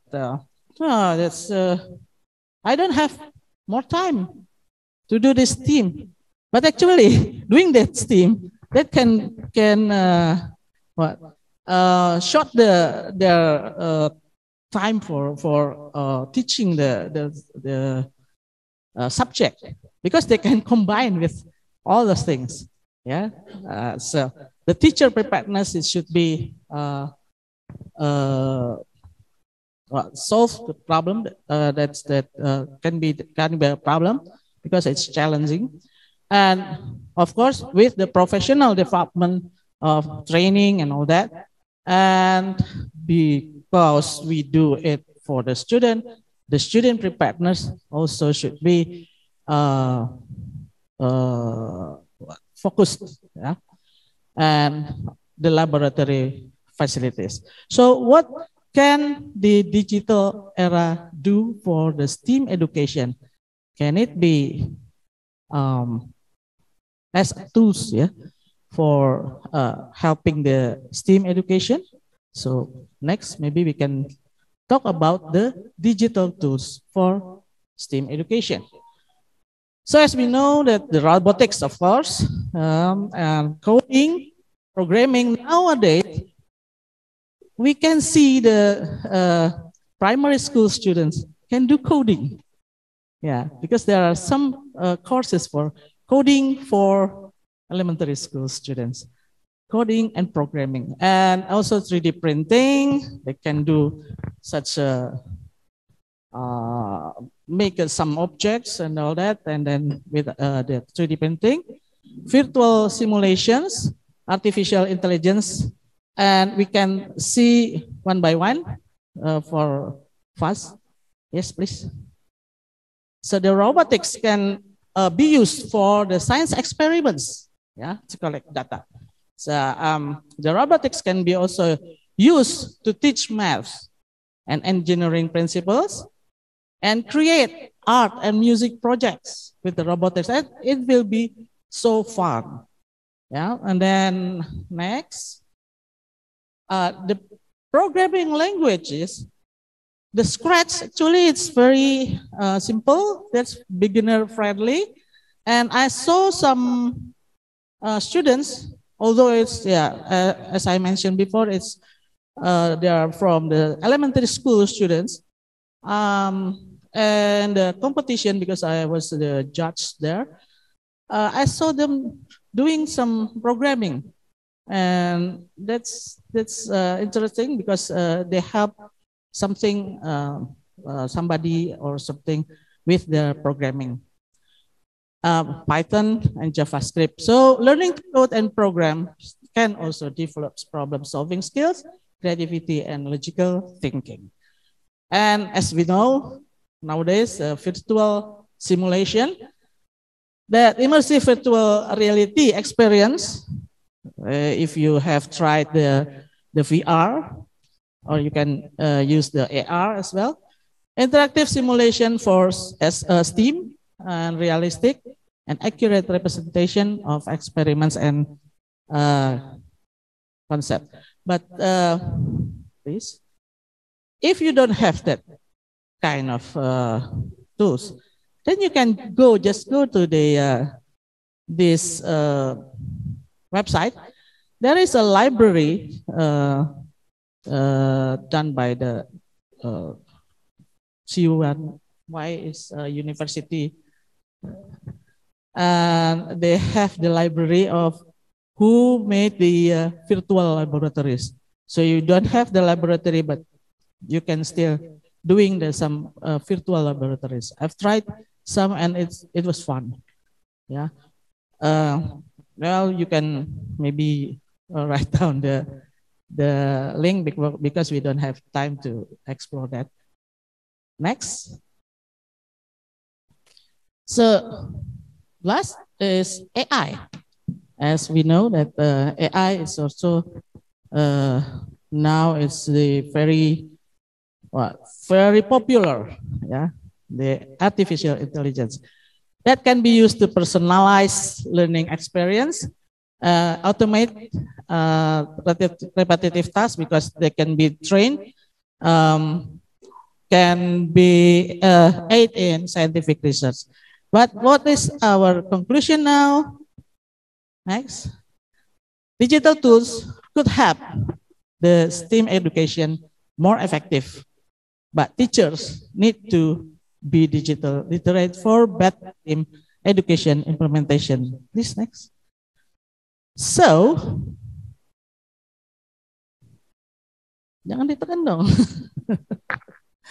Well, actually, I'd like to show you the AI here, but it's not play. Thank you. All right. That's it. Thank you very much. Thank you very much. Thank you for your presentation. Okay, online connection is not done, I think. Then there is no time also for the break. That is what I've been told. Therefore, maybe you have been served tea or coffee. Therefore, I am handing over the microphone to the organizers. Thank you very much for joining this session. Thank you very much, Professor Mehmet. For our next session, we will have a panel discussions on fireside chat on digital literacy and community. And as you have known, we have the snacks and coffee conveniently delivered in the room. So we will move forward with the panel discussion as you can enjoy the snacks that we're having right now. For the one who's moderating the session, we will have Dr. Haryanto Halim, Chair of the National Education Foundation of Karangturi, Semarang. Our moderator.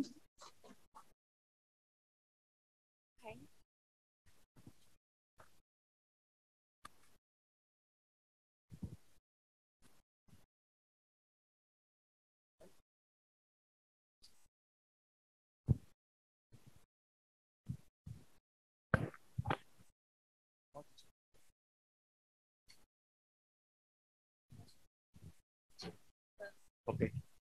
Okay, good day, everybody. I hope you enjoy all the sessions today. That this is the last session. I hope you can hang on to it. And this is an interesting topic that I have to moderate. And I would like to invite Dr. Andi Suteja. Dr. Ardi Suteja.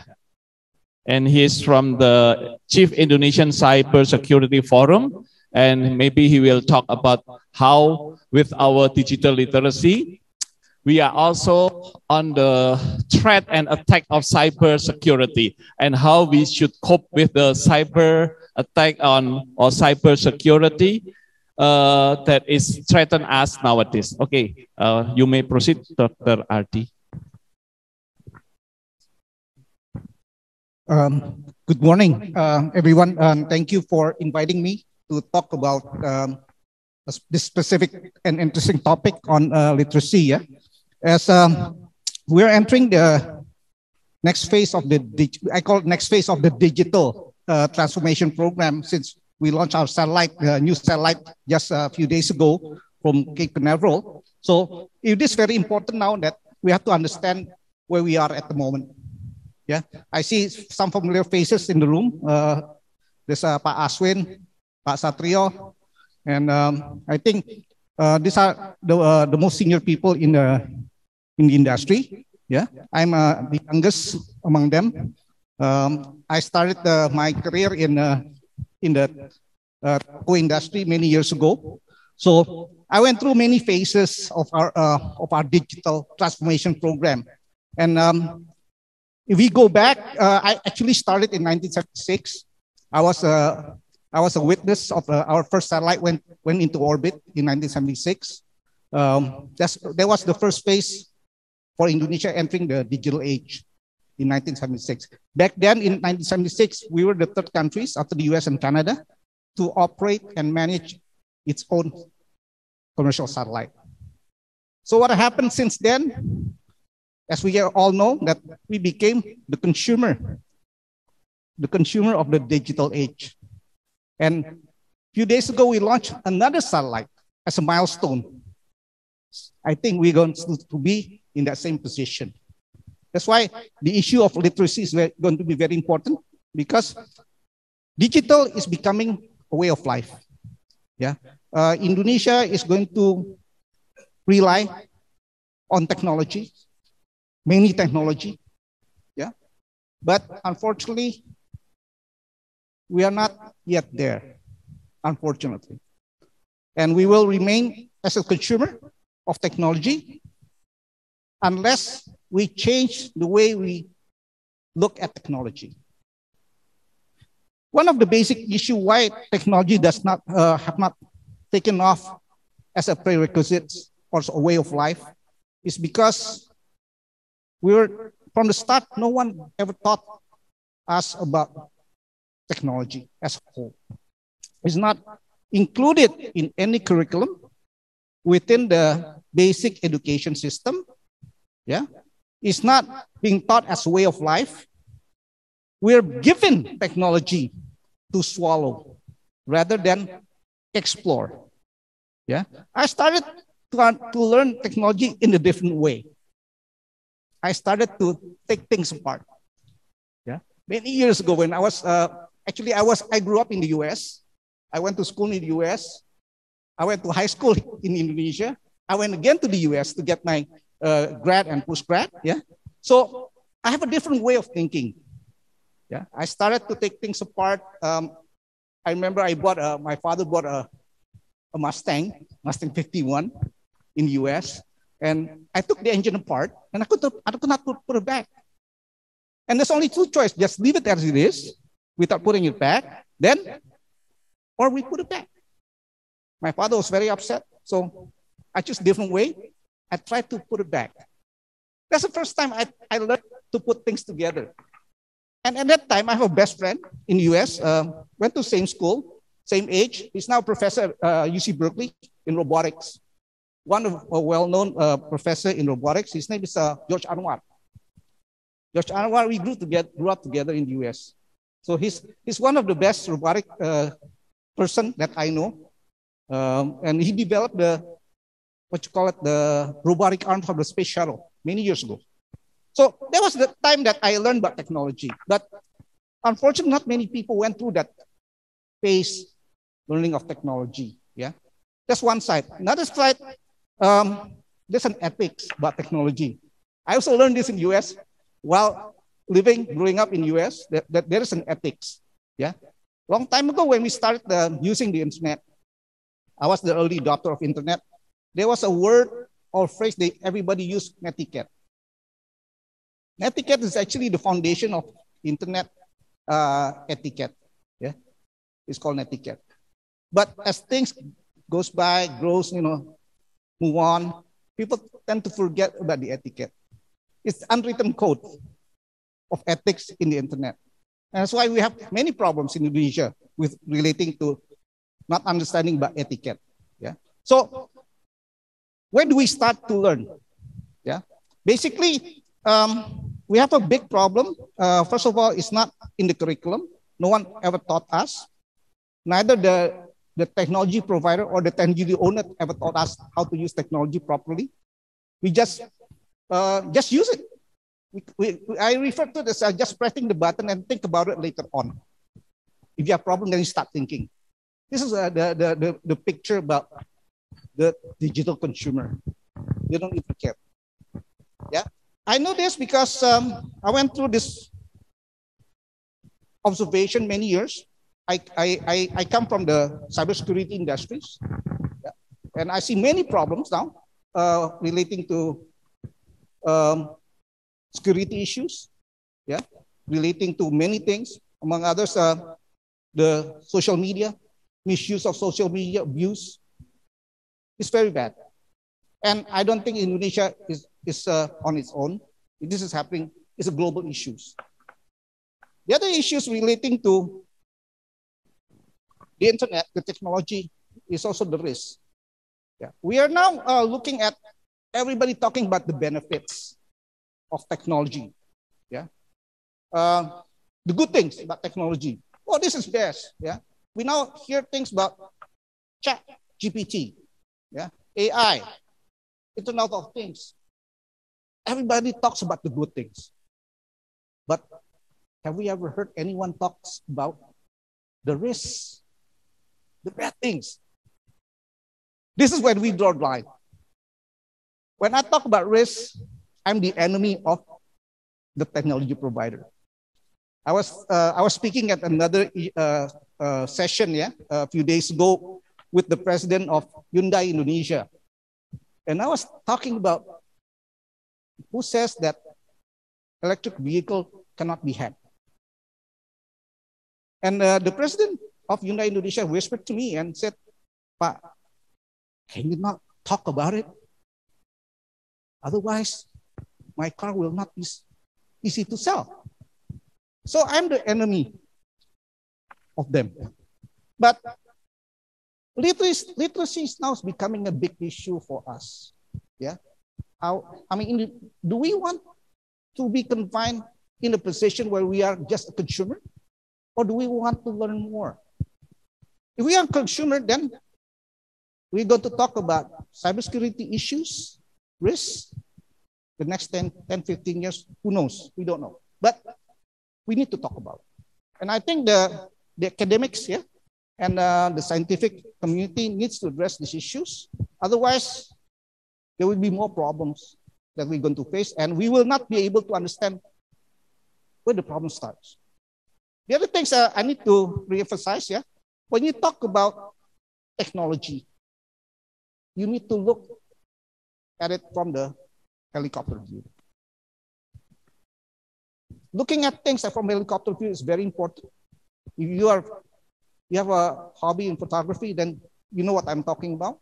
You can see everything very wide. You can see the problem. Then, of course, you can anticipate and prevent and mitigate. If you don't look at it from a helicopter view, of course, you don't know the problem. We cannot just leapfrog to talk about technology unless you know how to go about it. Yeah, that's what I learned. So, coming back to the issue of literacy, we need to have this in the curriculum from day one, from the early stage of learning, and has to be incorporated within the national framework of education. Yeah, since we are now using everything as other countries, from cell phones, sophisticated technology. We have rocket technologies now in place. I don't know what else. We're going to have nuclear for power plant very soon. We need to learn. Unless you see everything from a helicopter view, I don't think we can progress any further.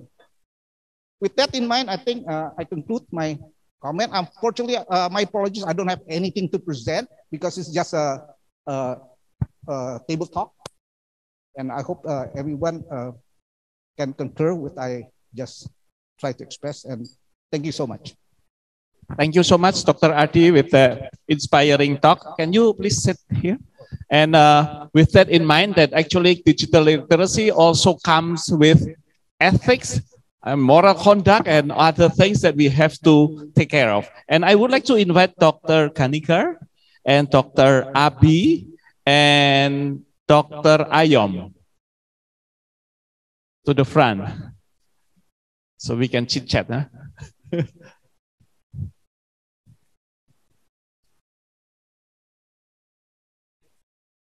Actually, I'm a newcomer in this area, but I learned a lot for this past 1.5 days. So I would like to. I'm not a doctor. Please correct. I'm a Master of Science. I took my MSc in UC Davis, but I'm a businessman. I have a factory. If you have the sample of the product, the chia seed is from my factory. And also I'm a TikToker, so I am combined. No? I used to be a college. I teach in a university in Semarang. So with that in mind, Dr. Kanikar, it's very interesting that you talk about the micro content, I think. And how do you think that will help to convey the message from the scientists, from the research from the scientists to the mass society? What is the best practice that you can suggest for the scientists to do what's it called? Science communication in the society? Thank you.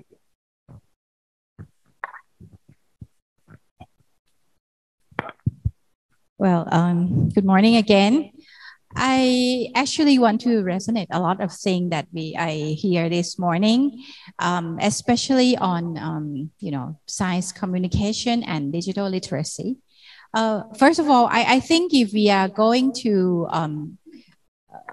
make the public or help the public to be more digitally literate, we have to think beyond only ability to use the gadget. I really like Dr. Adi mentioned that the understanding of overall technology is important, because I think nowadays, especially young generation, they already have good ability to use mobile phone, or even they can do even better job than us in using the digital device. But there are still a lot of I would say missing information or few information about the possibility of technologies that these devices can do, and that possibilities could help or could harm us as consumer. For example, if you have your mobile, you can use your voice, to operate it.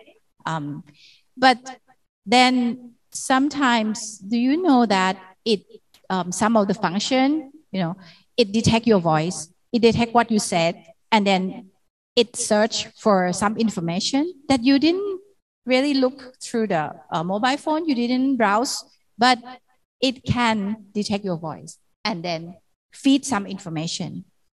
Yeah, this sort of extended technology that is hidden is also useful, but at the same time can be something we have to be cautious about. It's maybe it's called the cookies. Exactly. It's great. But cookies through voice, okay, not voice, only okay. through browsing, right? My mom doesn't know that, and she was wondering. I just mentioned about Phuket, for example, and then how come on her feed there are a lot of information about traveling to Phuket? Mm-hmm. Yeah, that's pretty scary. Yeah. And there are many other things. For example, deep fake. Where you have video and then the face can look like a real person, or now there is a deep fake voice, I think, right?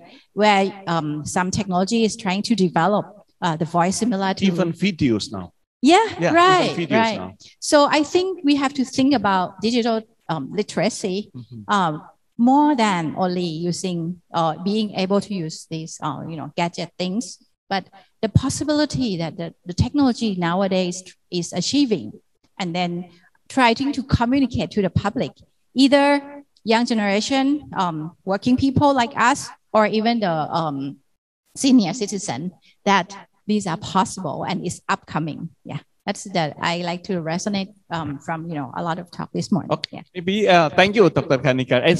And I have to also, I remember when I starting doing the TikTok content, actually I learned to edit from my daughter actually. And then, but she didn't really use the CapCut, but then afterwards, when she has an assignment from school, then she started doing that also editing, and she said that, oh, that's why you like to edit, because it's actually, it's a, well, it's a, what is it? It's, you can enjoy the process of editing.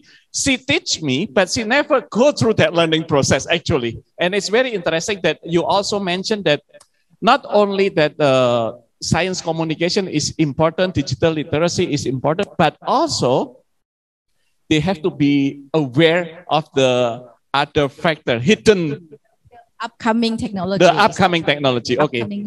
I think it's very, very critical. Especially about the security. Yeah, exactly. Okay. Well, I just give an example. One day, somebody might call my mom with my voice. Wow. And then say that, oh, I need some money. You know, urgently, I'm with your voice. In Indonesia now, I need some, you know, money to buy something. Okay. And if my mom doesn't know that it's available for this technology, she might believe that because it's my voice, right? Okay. This kind of thing, I think we need to make the public become aware of, okay? But not afraid of, but aware of, yeah. Okay, thank you. Dr. Abi, maybe with that kind of notion that there is a threat in the cyber technology or digital literacy, what as an academician, what can we do about it? So yeah, I was spending some notes just now, and of course after hearing from Dr. Errol and now Ganiga, I think, you know, throughout these last 2 days, I mean, we've had a great, you know, discourse on why we have to memasyarakatkan, right? to make public, right? Give us the applause. Just for the Indonesian audience, right? Yeah, I mean, you know, so anyway, we want to really try and create, you know, greater awareness of the importance of science literacy. And I think we were coming from a deficit model in which we feel like the society needs to be more literate, right? But I think I'm glad this conversation, this fireside chat now takes it a different level. And I think that's why organizations like AASSA and academia need to go back again to, you know, the social responsibility here now. I think it's quite worrying. I mean, if these are the greatest thinkers, today we heard of Prof. You know, Haq talking about, you know, minding, moving, and thinking and evolving. I think it's also equally, you know, we should ask ourselves: are we part of the problem? We heard a couple of times yesterday and maybe not today, but yesterday. Oh yeah, ChatGPT or AI generators. They are, you know, we don't know. Are they going to take our jobs? We don't know what's the impact. We don't know, you know, all these things. But we know that it's good and we should embrace it. I think there's a little, you know, sort of contradiction there. And I think we are really part of that bandwagon. And I, you know, quote Mehmet's quote on Rumi, right? And I think that's the problem. If we keep using yesterday's solutions and yesterday's stories, you know, are we actually really preparing ourselves for this tomorrow that we don't even know? And I think that's why, as an organization like AASSA and IP and the academies, I think it's about time that we also make the stand, you know, of maybe we need to stifle this growth. Because what impact does it have? The whole idea why we talk about science literacy and digital literacy, we want to increase the capacity of our societies. Mm-hmm. We want to increase our resilience towards whatever issues that we have. But actually, the same technologies that we are promulgating is actually the biggest existential threat of these individuals. And for countries like Indonesia, Malaysia, and various different things, different countries in the region, we have already had enough of the colonizations, right? We are now also, I think, emancipating and coming out mentally. Mm-hmm. But think about initiatives like open science. Yes, we will make our data more available, but are we actually equipping ourselves to be able to use that data? Or will it just make it easier for somebody else to use that data, and that'll be a new form of colonization? So I think that discourse, you know, I'm saying that maybe we as academic organizations need to ask ourselves, should we be accelerators of change or actually be the safeguards and the barriers and the brakes of change? If we say that science and economy is now interchangeable, perhaps it's time that science actually asks the question, should economy be the only driver of progress, or actually also checking that weather economy. And I think in education, and I like your presentation about education, there's this thing called dual use risk.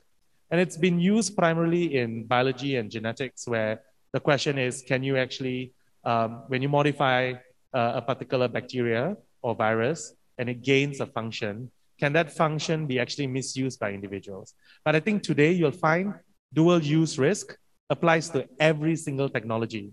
Because the one thing that changes good to bad is not necessarily the technology, but the human intent. And so the question of values, mindsets, and how we as societies can actually mitigate that risk is something that I think we need to ask ourselves the kind of education we want to create. Okay, thank you, Dr. Abi. It's getting deeper and deeper. And yeah, I think it's about our lives. We cannot escape from a paradox. You know, whenever the science is getting a breakthrough, there is always two sides of the coin, right? And so I think the role of the government now, the role of the BRIN in Indonesia, how do you control, how do you put the wall on the moral conduct, on the ethics, on the etiquette for the digital literacy in Indonesia? Dr. Ayom, please. First of all,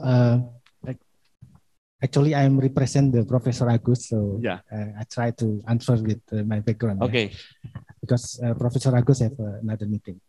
So the role of the government, we have a regulation to control the ethic and also the permission of the research itself. So if we talk about the some field of research, we have a clear and ethics also for the research, yeah, for the research permission for that. But actually, I'm agree with the professor. If we talk about the science communication or science literacy, we need also have a model to know the science or knowledge production itself. Then secondly, so we talk about the channel and also the users.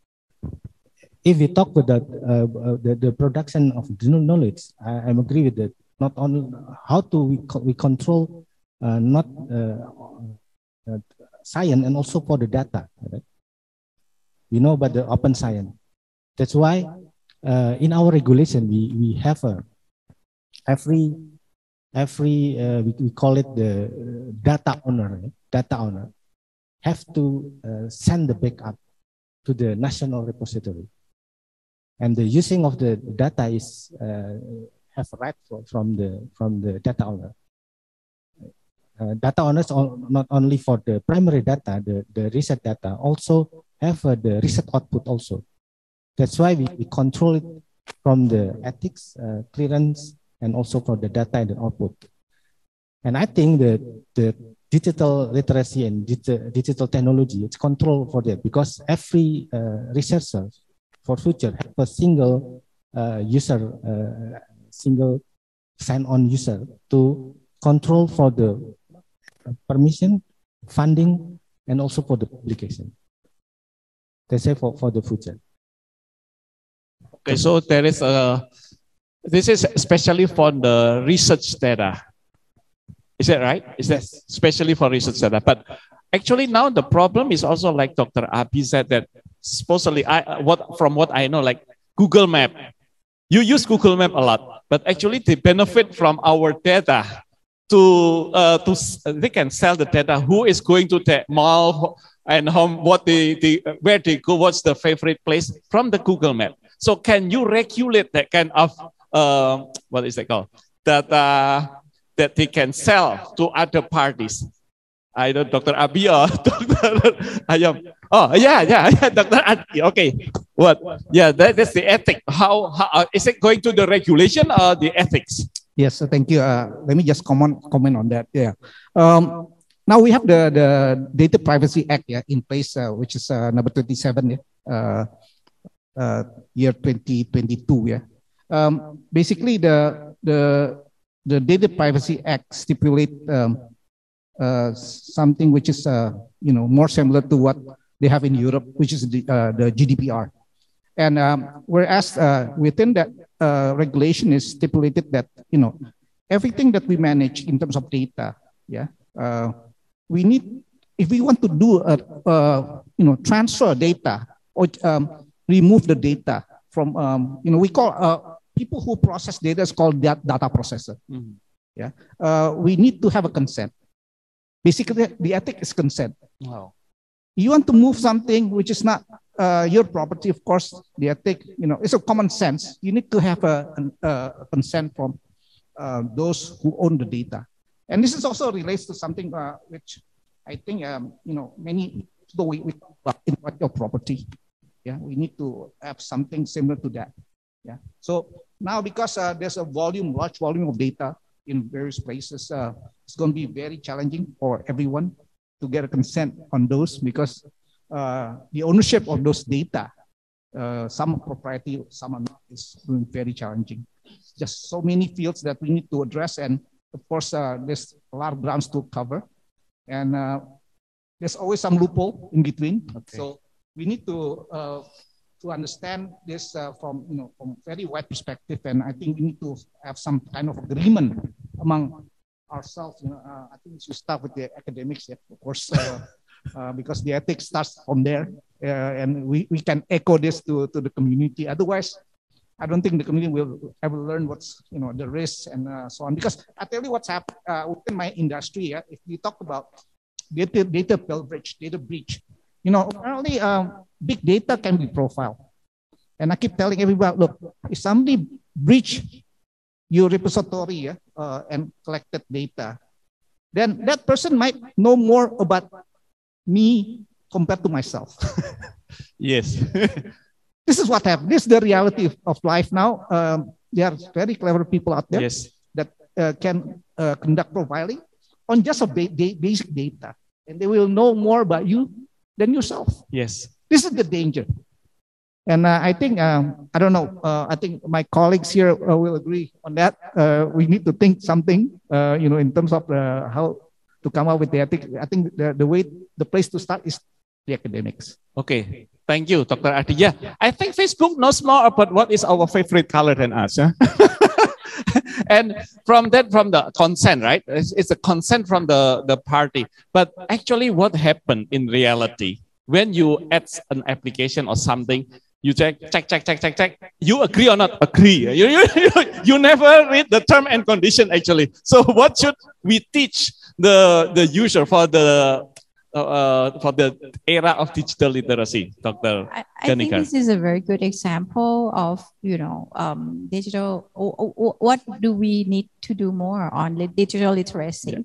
Yeah. The capacity of the technology that collects data from us and process and perhaps know about us more than us.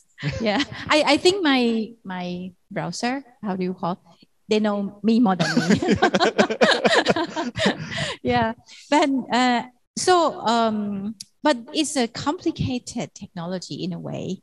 I always talk to my mom. I mean, she is a lifelong learner, so she still want to learn about how to use the technology, the gadget, but all the time she has questions, and I think those questions are very, very interesting in my perspective.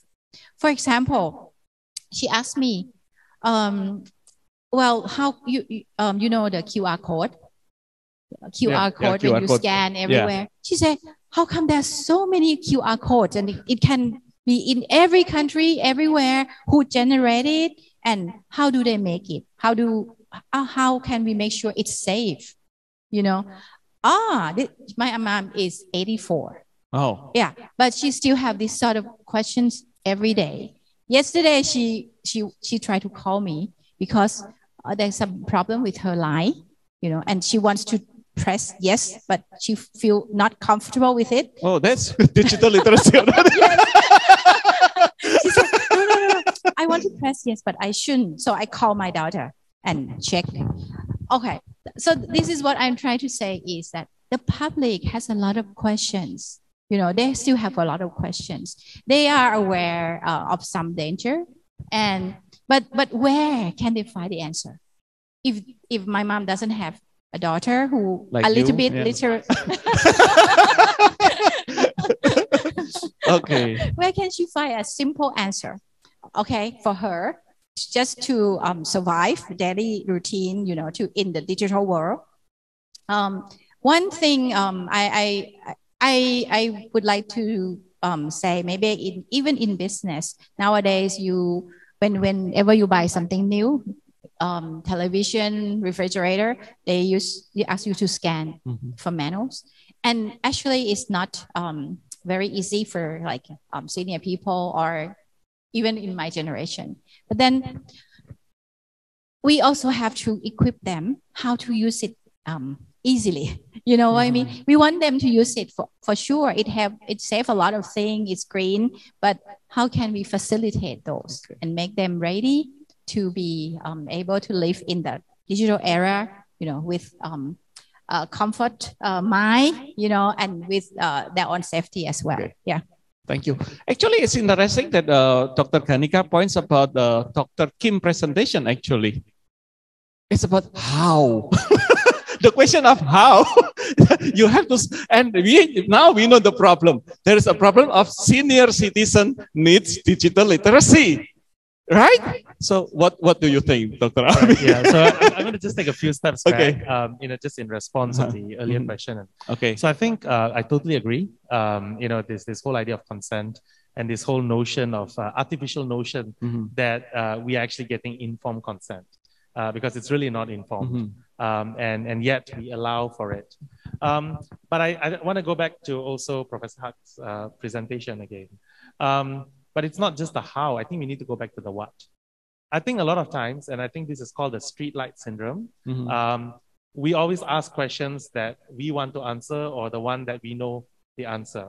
But I think it's quite emerging now, right? So it's not even the case of how can we actually educate the elderly or the young. A lot of the discourse at the moment is really about shifting the responsibility, right, to education, to actually the individuals. But let's go back to the what that Prof. Ahad asked, right? What is the problem and why did the problem exist?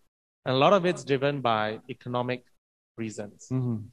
Why, as an academic institution or within a community, why are we not asking, maybe we should be researching on the roles and the responsibilities or how the businesses can be accountable?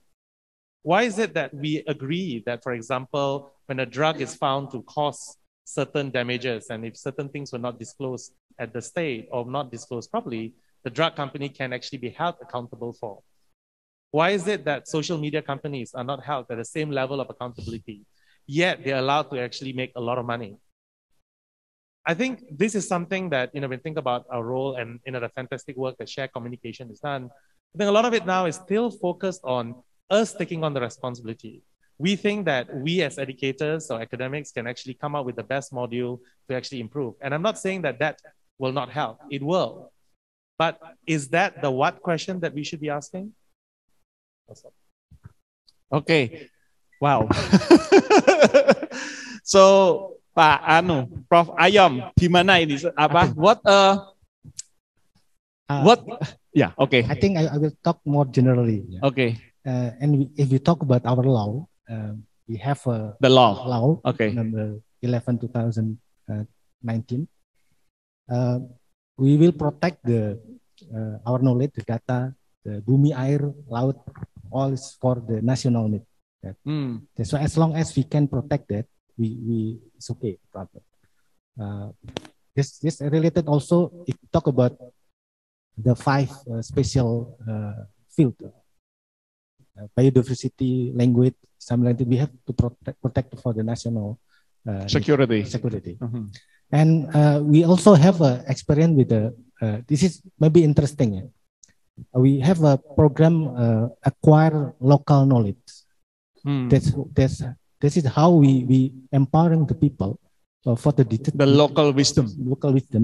They have no local knowledge, and we give the appreciation for the local people to have a sign literacy to capture the special species, to capture with the video the special traditional, and send to us. We will give the appreciation. I think this is also one alternative way to create the champion in the society, empowering the people for the science literacy. I think this is the example. Okay, so you can take the local wisdom from the people that live in the rural, on the mountain, they can send their best practice as a society. Yes. Okay. And maybe it's time to conclude actually that I was just, it occurs to me, actually, China is one of the countries that somehow, they put a tight control on social media. It said the best practice other countries to follow like China, because you know that they don't have Facebook, they don't have Instagram, they have their own that they can control fully. Now, maybe each of you can give their comment about what is the best. And actually, also, we have whether it's like the bandwagon, like Dr. Abi said. It's like a car. We have the accelerator, we have the brake, we have everything. So what should we do with the digital literacy? Whether we should go without anything, or it's just like a car. Sometimes we have to take a brake and sometimes we have to accelerate. Okay, Dr. Adi. Thank you. That's a good, very good knowledge. Yeah, and that's our we call it very expensive headache to think. You know, where can we how do we move forward? Basically, if you look at the, you know, I'm a proponent of technology. Yeah. Okay. I don't see any mileage to limit technology. Okay. What you mentioned, you rightly mentioned just now about China, I don't think that's the right approach. Okay. Yeah, because I mean, China has different, different structure of, politics. We don't go into politics, but I think technology should not be limited. Yeah, where it's an area where people can explore, to the limits. Yeah, what a human being can do, and there's also an area where we can explore things, can innovate things. But if we start to limit, put some caps or limit to the technology, I think human being will not progress anywhere further. Basically, but we need to explore more. I don't know what else other technology will emerge in the next few seconds, because technology changes in a few seconds nowadays. So I think we should agree that we cannot. I mean, as academics, and scientists, and we call it explorer. I don't think we can limit anything. Okay. We just let it go and we try. But one thing for certain, we must adopt an ethics. To what extent can we go? Ethics and law, maybe combined. Yeah. But one thing, I don't think regulation will solve the problem. Oh, regulation will. Okay. So the ethics is more important. Especially in cybersecurity, you cannot solve cybersecurity problem through regulation. Why? Okay. There's two aspects. Yeah, because we are racing with people's life, concerns with the life of people. Secondly, it relates to business continuity. And you wait for regulation to come into play, then people will lose their life and business will just cease. They go bankrupt. Okay. While waiting for regulation, I don't think anyone can wait for that. Okay, thank you, Dr. Adi. Dr. Kanika? I think we can't avoid, the progress of technology and the use of digital technology. But I think this is where what we say, critical thinking, being able to gather the right information and make decision or problem solving comes in, because in the future, we all know that we will be overwhelmed with so much information, through the digital technology. But how could we use the proper information? How could we know how to choose, the information from the right place and take the proper one to solve our problem? I think that's the key. And so here comes the part that I think we have to find a connection between science education where we cultivate the scientific temper, scientific mindset, and science communication, where we make the information, the relevant information and digestible information available for people who look for it. Okay. If we could, you know, link that connection properly, I hope that our next generation or even us can live, you know, a quality life. Okay. Yeah. It seems that Dr. Kanika is putting the responsibility of this digital literacy consequences into the hands of the scientists, of the academician. No, not really, not really. I agree with Abby. Okay. No. Yeah, sorry. Okay. In our community, we refer to this as collective responsibility. Okay, collective responsibility. Okay, that's the better one. I don't mean that the information must be from scientists only. Okay. Well, it can be from industry, from educators. And just maybe I will have some proposal later, but Abby, please. Okay. All right. So I'm going to slightly disagree. Well, actually, quite disagree with Dr. Ardi in a principle philosophical sense, and I think many will probably think that I'm quite naive in my thoughts. I just think that you can just go back to a few decades ago, many decades ago, to the Manhattan Project, right, and the nuclear bomb. And I think this attitude in which that we feel, and even the language that we use, right. So, for example, to say that we cannot limit technology. And we should allow that for business continuity. I'm sorry, Dr. Ardi, the fact that, the rest of the world, the people are suffering because of the Ukraine-Russian war.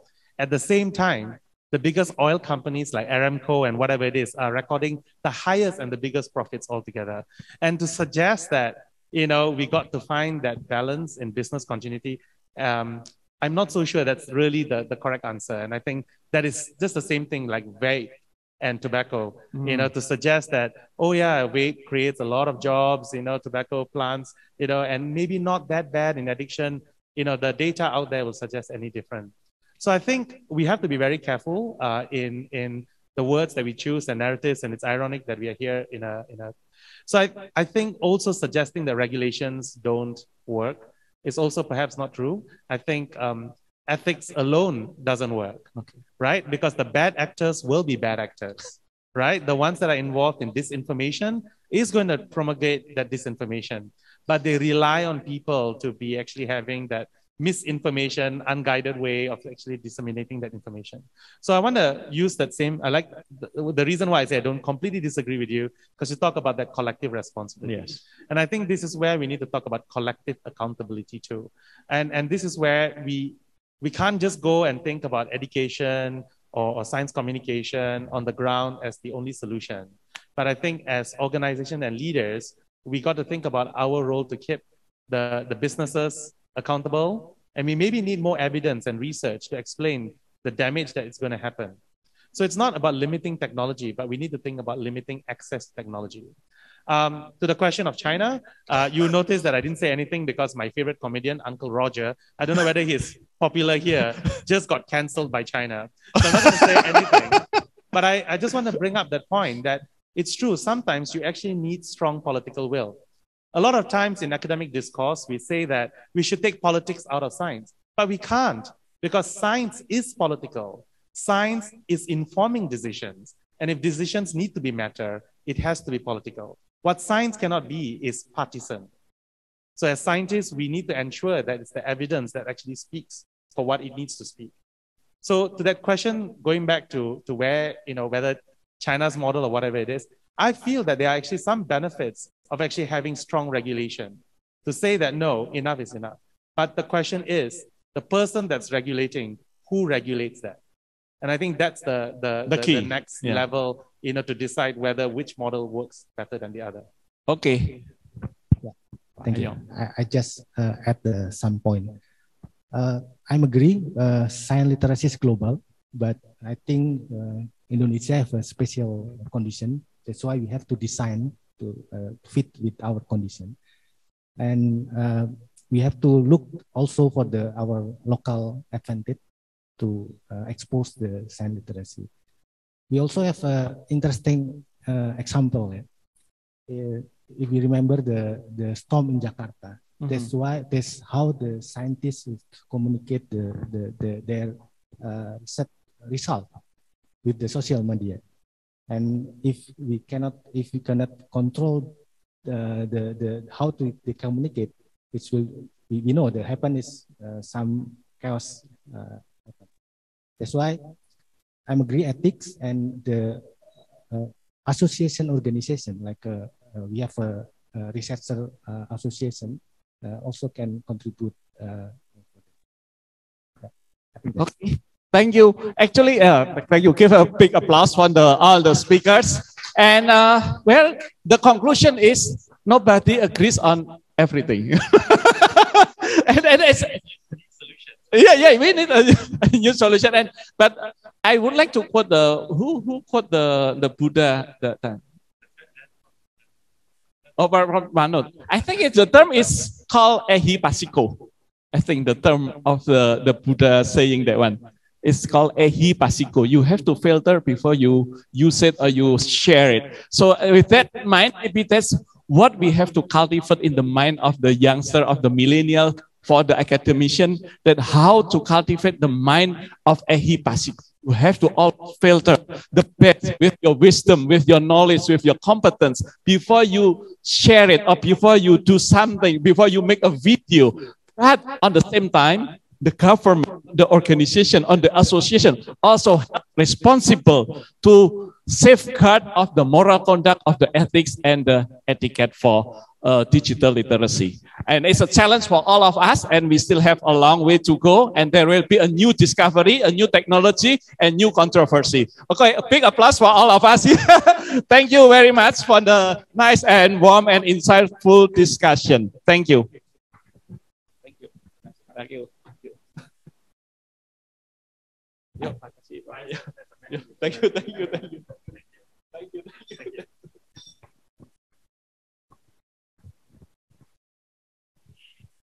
Thank you so much, Dr. Haryanto, for such a lively moderating and all the panelists that brought so much good discussions. With that, we've come to the end of the session. That is the summing up and the recommendation.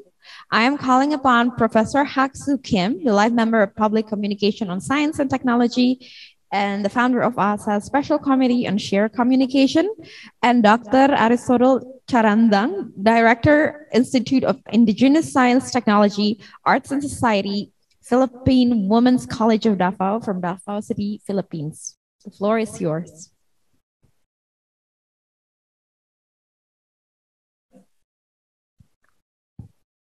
Thank you very much, and good morning, or is it good afternoon already? And I'm taking over the summing up part of this, thanks to Dr. Hak-Soo Kim for waving at me, giving me the responsibility of listening. And well, so I have to wear this, so I can see, thanks to technology, I can see what I prepared here. Okay. This is very, very difficult since the discussion starting from the very first presentation of Dr. Hak-Soo Kim was really stimulating, nerve-wracking, brain-wracking, up to the panel presentation. Okay, so we started off this morning with the Indonesian way of starting it all. And I know it was a joke. Let's have a photo flip op first. That's what they said. So we had a picture, group picture for all, starting to steer the discussion. And then we were all welcomed by my dear friend, Dr. Finaria Lego, who was very, very busy organizing all of these things. Thank you. Thank you. Congratulations to you, my dear. And she looks even younger today.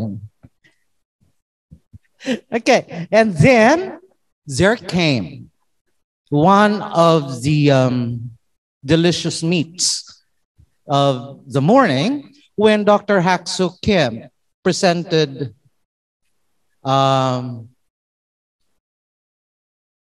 science literacy for problem solving. And because of that, so many problems emerged in my mind, which I cannot answer at the moment. And what I actually picked up from there is that, yes, we continuously fail because we always put science first. And then he mentioned about the new steps. And it's quite interesting. And he mentioned about behavioral architecture. And then I took down notes because it stirred my imagination. And he offered the theory for and not the of, and came up with the list of 4 evers. Ever intelligent, ever ideational, ever problem solving, ever beyond AI. And there was a question from Professor Koike about, is this going to be cyclical? And it was answered very, very well-mannered by our resource person, and that, yes, it's going to be something like that. It's going to be this and that, and it goes back and it's answered like this, and you know what? And I think that's true. That is very, very much life itself. And then the other presenter was not able to join due to technical problems as an online presenter. And then Finaria shared our experiences with shared communication, which actually started with Share, the very reason why we met a decade ago in Korea, in Thailand, in India, in so many other countries. We worked together from Share to Share. And we were all there. And then there was the changing of guards in the Shared Communication Special Committee. And then all those things that happened, and she has a suggestion on the possibility of later on, perhaps, meetings like this can be conducted online for 101 reasons. And then we had a presentation from Professor Manoj Pataraya. I first met him in 20-something in India. When we transformed the Share to Share. And it was interesting because he discussed mainly more of India's initiatives on science communication in the very enlightening Buddha quote, which I was not able to get.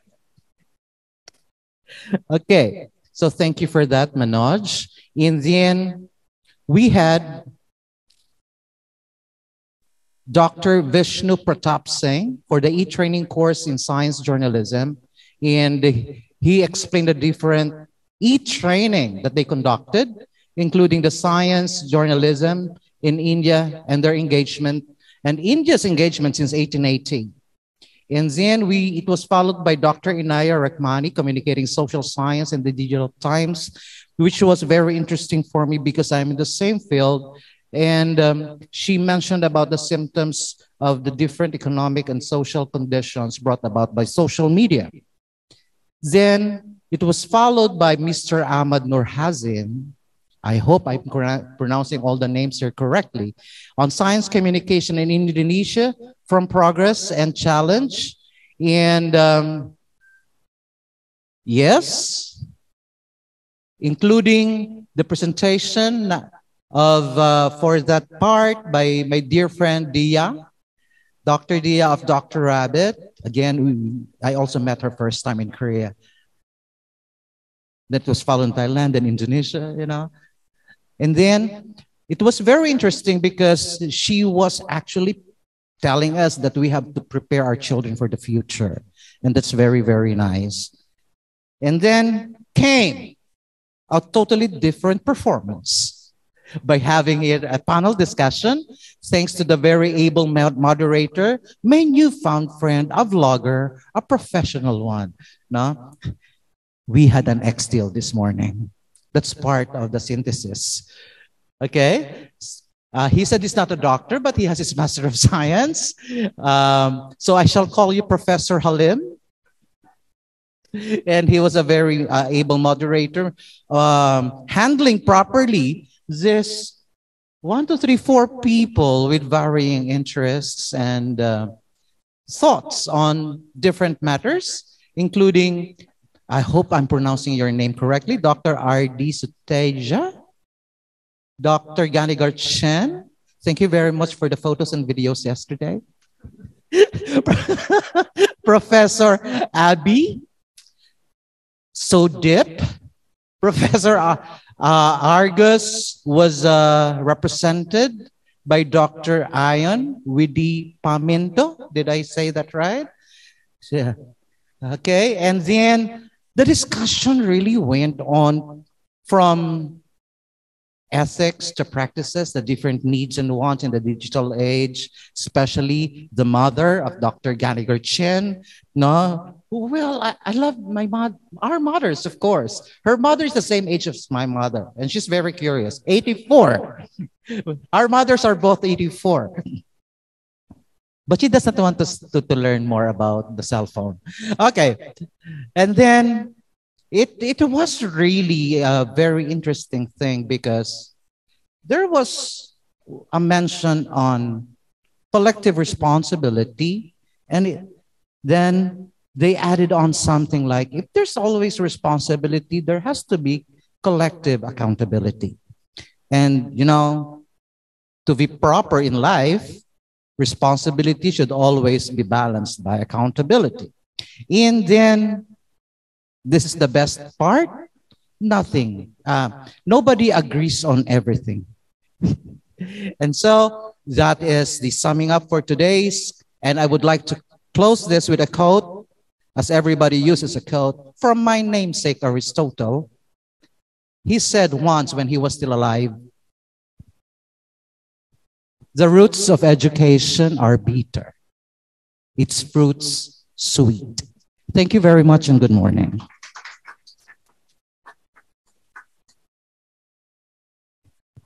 Thank you very much for the very refreshing summations of the event. I had a little bit request from the committee. If we can step outside, we're going to take another picture.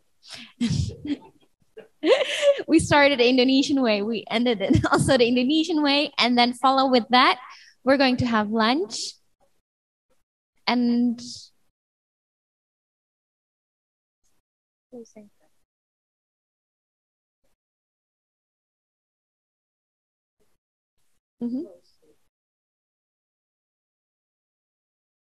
also right now? Okay. Okay. Okay. A little bit of revision, as a lot of you familiar with revisions.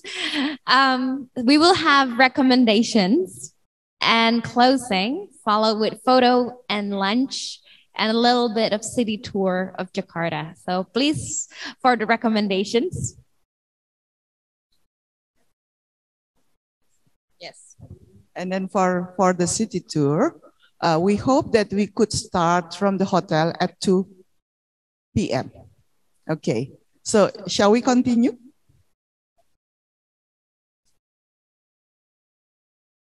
We will finish early dinner, and then you can have a rest at the hotel. Okay, so we'd like to ask Professor Hak-Soo Kim for the recommendation. Thank you.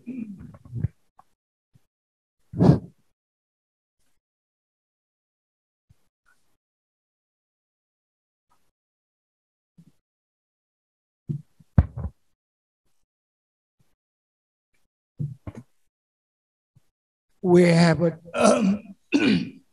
I am just read some recommendations. We have dealt with so many subject matters about digital era, digital age. But obviously we have to continue this kind of discussion. Also, I heard briefly the final session, some topics about collective responsibility, all those kind of things. Also, that is, I think, important concept to deal with in the later. But anyway, basically the shared communication committee, as a committee, will continue. And so just I will read the few sentences, recommendations. First one is more online programs to be organized, which means that special committee, we need more online programs because it is not easy to meet together all together. So already Dr. Finaria told that. And second recommendation is global initiatives to be taken to expand the horizon. And so the recommendation is the research projects in member countries on science and literacy. I'm sure each country have such kind of projects, but we need a fourth is the more collaboration with such kind of research project results for each country's science and literacy. And finally, obviously, we need a networking, more close networking for collaboration in the future. That's it.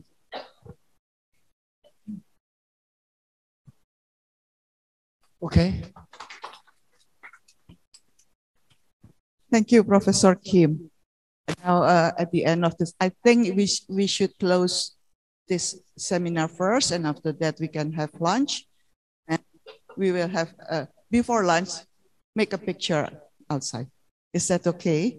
So on behalf of my dear MC, I'd like to invite Professor Nuri first for, if you'd like to have the closing, 5 minutes or less will be okay. Thank you. Thank you, Finaria. Yes, we have come to the end of this beautiful, stimulating meeting. Our topic was digital literacy, science literacy in the digital era. We focused upon not just science literacy, but also science communication. And literacy and communication are interdependent and they go hand in hand. Without communication, literacy is no use. Without literacy, communication is without any function. And our presenters examined different aspects and they put forward various arguments, pointed out on different points. I'm sure all of you, like myself, benefited, and I learned a lot. AASSA will continue to support Shared Communication Committee and our members. I will personally encourage, as I did in the past, Finaria and her team to go on. And we are open to all your suggestions. We will be happy to evaluate them and support. Of course, by our means, as long as our means available. And such meetings are good, as I mentioned last night, not just for scientific purposes, but also we meet our old friends and we make new friends. So our family is growing. And I encourage you, please, when you go back, I wish you a safe journey back home first. When you go back, talk to your academies, because some of our academies, some of our member academies, although personally you are aware of AASSA activities, but some of our academies, I don't know why I'm working on it, but they are out of touch. So you should take responsibility to be a missionary for AASSA in your own academy. And I'm sure you will do it. Thank you in advance. And I don't want to prolong this message. I would like to thank you all for your contributions. And I would like to thank Professor Satrio and his team, Finaria, and all other hardworking professionals that made this meeting possible. And please join me in giving them a big applause.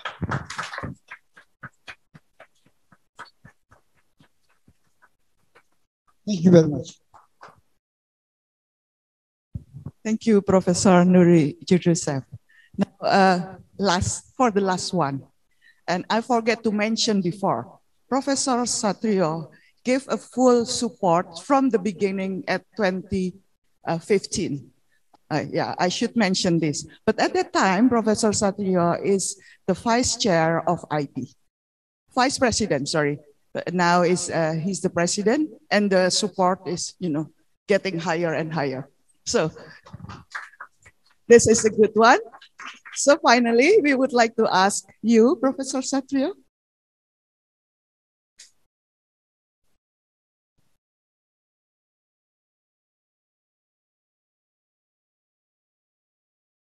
Thank you.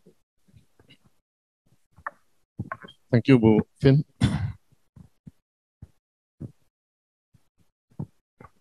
Good afternoon, dear colleagues, friends. In this closing, again, I'd like to convey my grateful once again for your presence, support, contribution in this seminar of science literacy in the digital era, organized by AASSA, IAP, and IP at IP in Jakarta, June 2023.